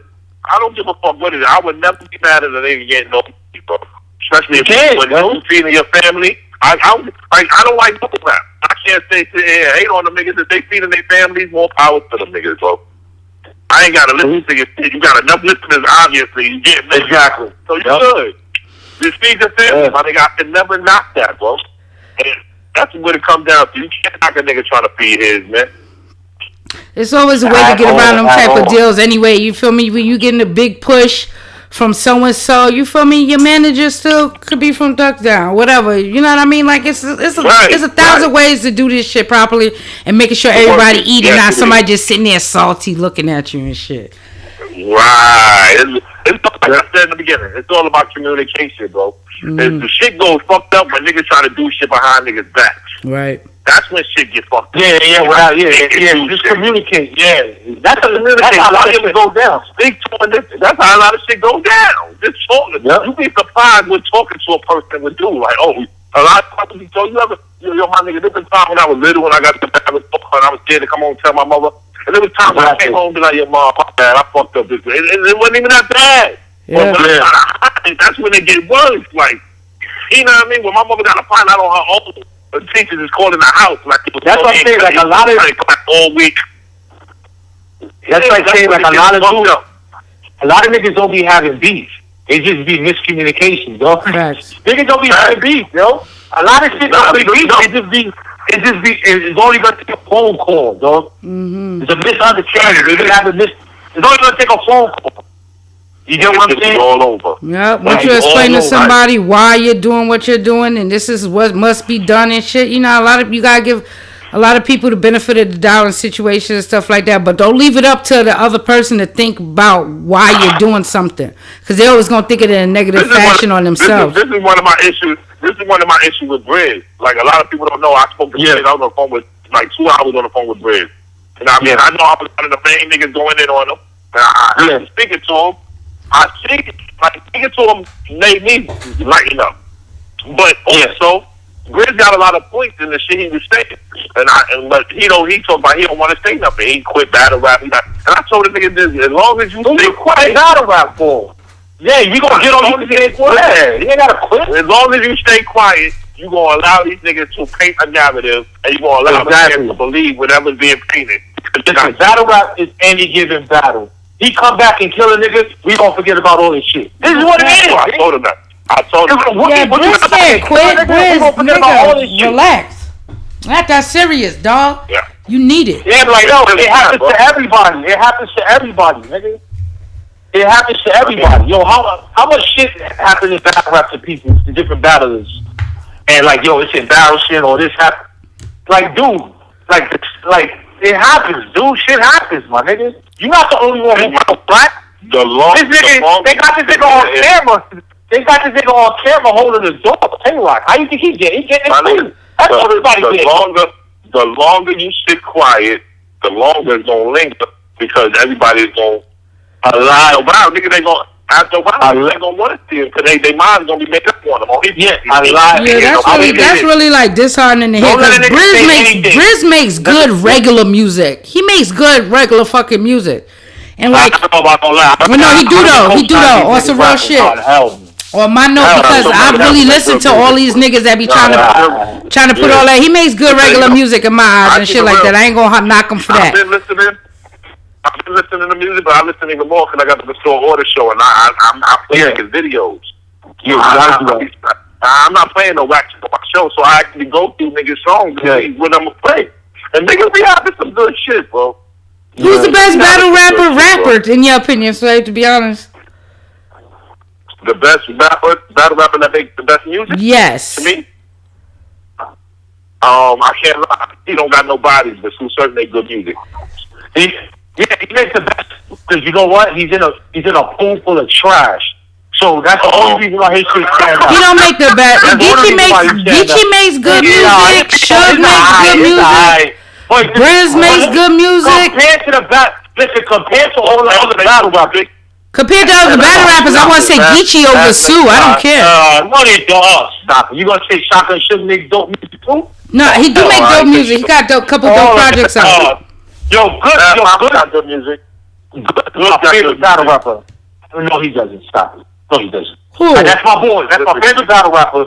I do not listen to good music. I don't. Yo, so do you ever hear my music? Yeah, I know. What you mean? Yes, I have. Listen, I got an album called Son of a One on Man, and I got another project called Slum. Squad is Right. I just was up in July. Listen to Squad is Right. I bet you love it. All right, I will. I'm gonna review it.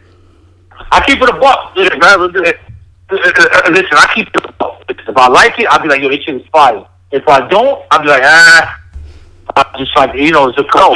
No, I got you, so I'm gonna review it. You're not gonna ever hurt my feelings. Listen to me, bro. You're not gonna ever hurt my feelings, bro. My stuff ready. Listen, I'm Madd Slander, my nigga.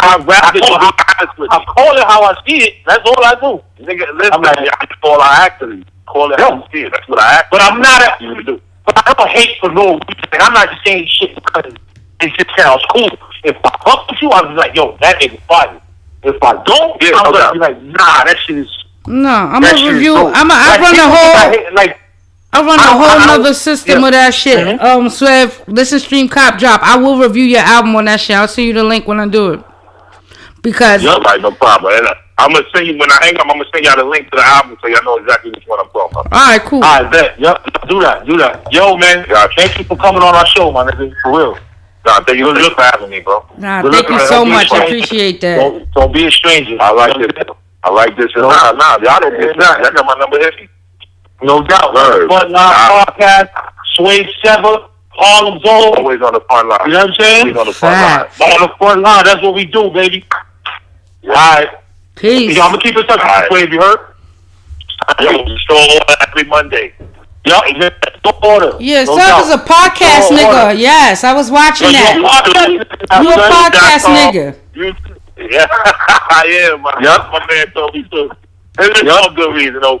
I think like this, a nigga straighten up, I won't even have to do it no more. But right now, niggas is pretty mistake in battle. Battle rap is crazy right now. I like your show because you don't just talk about battle rap shit on there, though. I was watching the episode you just dropped. You was talking about, should the police be able to use the police to take their kids to school and stuff like that. I be watching. Right. So you know what I mean? Like, keep all of that content is needed. I got another topic I'm going to talk about tonight that's all about kid named Rodney Reed that's been in jail. He's about to be executed in 16 days for a crime he didn't commit. Damn. He got 16 days left. You can go to freerodneyrreed.com and sign up. Okay. Because the nigga that did the crime confessed. But they still got him locked down? Some area white dude murdered the lady that the niggas on that he confessed, but they don't take his confession because they say he's not credible. But they confessed to murder man. He said everything that happened, how it happened. Like it was perfect. So how is that credible? Because he's a criminal? So y'all gonna execute an innocent man? Yeah, I'm gonna have to look into that. I'm gonna definitely be tuned into that one. Yeah, from freerodneyrreed.com is the website for people that want to know the story more. And they got a petition up there you can sign to try to get that man off. He about to get any new battles coming up? Any battles coming up? I got a battle in Milwaukee with a kid named King Kamazi. Don't ask me who he is. I don't know. I just did it because it's my man Milltown Blow birthday event. And I did it for a birthday gift. Nigga asked me. I'm a honorable nigga like that. And then King Kamazi, after I said yes, he started talking shit. So I'm gonna be fucked out. Okay, that's what's up. Any I got you on they hit me up on Friday. So I don't have no date for you. I told them yes. I don't know when they're gonna do it though. Oh, Ronnie, you gotta smoke that nigga. Nobody wanna hear it. Why not? I would love to see that. Wow. We gonna smoke that. That nigga, listen. Hey, that nigga, He's not there yet. There's a lot. You just don't think about it. Yo, all them goony niggas. They are. That's right. That's it. All of them. All of them. Okay, I'm back. You want to change your thing? All of them. They all try. I've been saying that shit. Some niggas is whack. I got coming at me. I'm gonna knock his head off soon. I got all these niggas. You got all the young boys coming after you, son. I'm watching this. But I love it though. I love it because these young. I'm not sold on H.I.M. I'm not sold on him yet. He did it. But he neither. He didn't impress me against niggas at all. My nigga, listen, you at all. Listen, he's a pussy. You just said all the pussies is whack. He's whack. Yeah. It don't even matter anyway. Does it matter? No. That's crazy. It don't matter, man. He doesn't matter. He keeps face, but that's he's good for promo. Like I said, he's good for promo. All out for mandatory, my nigga. Niggas really want it. They get it. That's it. I'm not the behind the bush nigga. I'm not the popular nigga. I'm not the nigga that's gonna ask for $100K and run behind the money. I'm not that nigga, bro. I'll knock your head off. I got a new leaf on this shit. I apologize for the lackluster battles I gave niggas. There's no more of that. I got 3 old bad news, and I just beat Twork. There's no more of that. It's gonna keep happening from now on. Alright, we gonna keep that going. Why you keep getting that? I keep giggling because I don't think you won that battle. It's crazy. She thinks Twork beat you, my nigga. I do. Hold on. I was highly impressed by Twork. She told me you got 30s, my nigga. She told me, I said, that's a body snatching. Like, I didn't got the battle. Twork admitted to losing the 3rd round. That's why I said, now we got to see the big homie. Yeah, so I respect the 3rd round because that was more like a grown man conversation. It wasn't like that. And then when he doing his 3rd round, he say his 3rd. Dog. If you won the third round, that's what you want. But in my eyes, you still ain't win the battle. I'm sorry. From what I'm hearing, all right, bet. From what I got the battle. So he got the second round with me. The whole second round, I broke down how to shoot and all that. He won that. Yeah, he did. He won the second and he won the first. And like the third, I'm giving all respect. I'm giving respect to you in the third because you was really talking to son. And you could tell it wasn't like one of these situations where you was ever hating on this nigga, nothing like that. You really want to see him succeed. I respect it. Like I never hated on Twork. No, not at all. It was a good battle. I'm gonna take it from the outside looking in, and I didn't watch the battle yet. I'm giving it. He said the first round he fucked up, so I'm gonna give Twork the first round 2-1 Swave. Right. Whatever. Yeah, I'll say that, right? 2-1. Okay. You know, right? Listen, you said you ain't see the battle? He didn't see the battle. You gonna come back to her like, listen to me. When you see it, being that you from the Bronx, you see it, you gonna come back to her after seeing my second round and be like, yo, ain't no way else Twork won the second round. All right. No, I definitely do. I want everybody to catch that pay-per-view, though. Hold on. I'm gonna say another thing. Twork ain't do his strap in with me. He ain't bounce around with me. He ain't look me in my eye. He wasn't playing with you, nigga. That's all. I'm gonna tell you that. He wasn't playing with you. You did all of that stuff to him in the first round. That's what he was doing was playing. He was typing. That's what he was. Oh, no. He's recycling balls. We can't do that, madam. We can't do that. No, I'm gonna tell you, we recycling. I'll send you the link to the bars he recycling. They sent it to me. Show me because I call out these niggas all day on shit like that. Like we just came off of DNA using other niggas bars and motherfucking K-Shine using niggas bars. I don't really play that shit. I did a show on that.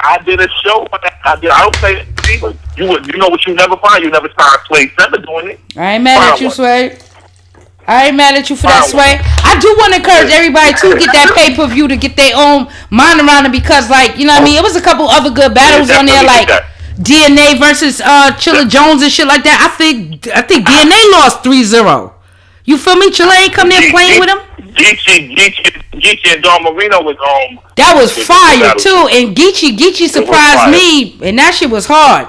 That was a hard-ass battle. I like that shit a lot. Geechee had a line on there. I was talking about putting his brains on the wall, got a plasma now, trying to watch the game on it. Yo! I be like, who's champion of the year then? Who's gonna get that? I think it's between K-Shine and Ill Will. For champion of the year? Yeah. K-Shine. One of them lost. I can't give nothing to K-Shine. Ill Will? Yeah, why? Because, like I said, he just came on the thing with stolen bars. Like, once you steal a bar, I gotta look through your whole work and see like what the fuck you did. Not recycling bars, but actually stealing bars. When he was at Lockdown, whoever like that Lockdown battle, he was out there fucking. He did stolen bars. Him and DNA both. I'm not beat. We talking about the 2-on-2. When they did the 2-on-2? No, I'm talking about at Lockdown. I'm talking about Lockdown. Wait a minute. You talking about that gotta be quicker than that ball? Yeah, all of that. Same mannerism, same all of that, same in this. And from DNA, I'm talking about his power bar with the change of song. 10 battle rappers that use that bar though. Give them to me. It's on DNA. You gotta be smarter than that. I said that on my other show though, like, you know what I mean, as a creative and shit like that, you may be able to fucking pull that shit off where a couple other people said the shit. But you're supposed to come better than that. It was a popular commercial. I know the commercial. Mad niggas. Yeah. So mad niggas use, I could take 10 battle rappers that use that bar. Okay. You gotta be quicker than that. You know what I mean? Hey man, you and your crew is being found out to use bars, nigga. I have to look at all of this shit. I'm sorry, that's just me. I have to look at it. That's what you're supposed to do. Yeah. Everybody got their different criteria on what they judge shit by, and if that's one of your criteria, then you should do that. That's what I be doing. I mean? I would say I would say DNA is a little bit more worse, and I'm gonna tell you why. They say K-Shine did that by the line you talking about from Johnny Storm, but I don't know if K-Shine even look at Johnny Storm. Nor was K-Shine present when Johnny Storm said it. When DNA took that line, he was present with the nigga when he said it. He on the stage. The line was crazy. That's he went crazy to the line. You see him telling another nigga next to him, yo, that was crazy. And he blatantly took it and used it on BET. That's the skill. The other shit, it could be coincidence. It's a popular commercial. And I know 10, I'm 10 is exaggerating. I'm saying 10 because that's whatever, the number is in my head. But it's definitely more than just them two that said that bar. Okay. I definitely check it out and stuff like that, cause I hold stuff like I gotta when it comes down to writing and stuff like that. I hold everybody's integrity together. Like I really and like if I fuck with you as a battle rapper, like you're displaying me. I'm telling niggas, hey, watch this nigga. I'm putting people interested and making people interested in battle rap and having they spend their money in battle rap. Not for nobody that I'm out here championing for to fucking disrespect the game. That's all. So it's like, that shit with DNA really threw me off guard, and be it that they be together and shit like that, I'd be like, all right, let me see what's really good here. I'm still doing my research, you feel me? But that's just my first opinion on the shit. Like, it's all good though. You know? Yo, Swave, man, good looking, brother. Good looking, brother. On y'all be good. Stay up. No doubt. This blunt. What you smoking? Start my day. What you smoking? What strain? Strain game. Oh, now I got some Gorilla Glue number 4. Okay. Gorilla Glue number 4. I ain't mad at that. Yeah, that's. I like sour. They call me the Black Sour Ranger, and it's just like sour. So that's why they call you that. Okay. Got you. Yeah, black sour. Yeah, black sour. I'm a pothead, dude. You all good? So like this, you stand next to me at a bathroom, and you gonna get high. I'm gonna be like, pass that shit, nigga. Let's go. You can smoke some of mine. You ain't gotta ask. I'm gonna ask. I'm gonna be like, you smoke? And I always do this. My fans fuck with me. I watch battles from the fans, and I find a random fan. I make sure I stand by a nigga I know smoke, so, and then I just pass him the blunt without him even asking. Niggas be looking at me like, what is Swave? Like, yeah, smoke, my nigga. I always do that. That's my nigga. That's OG shit. That's what's up. Yeah, you know what I mean? You official. I fuck with you all day. Yeah, no doubt. All day. So, man, we gonna talk. We'll keep in contact. You know what I'm saying? We'll definitely keep in contact.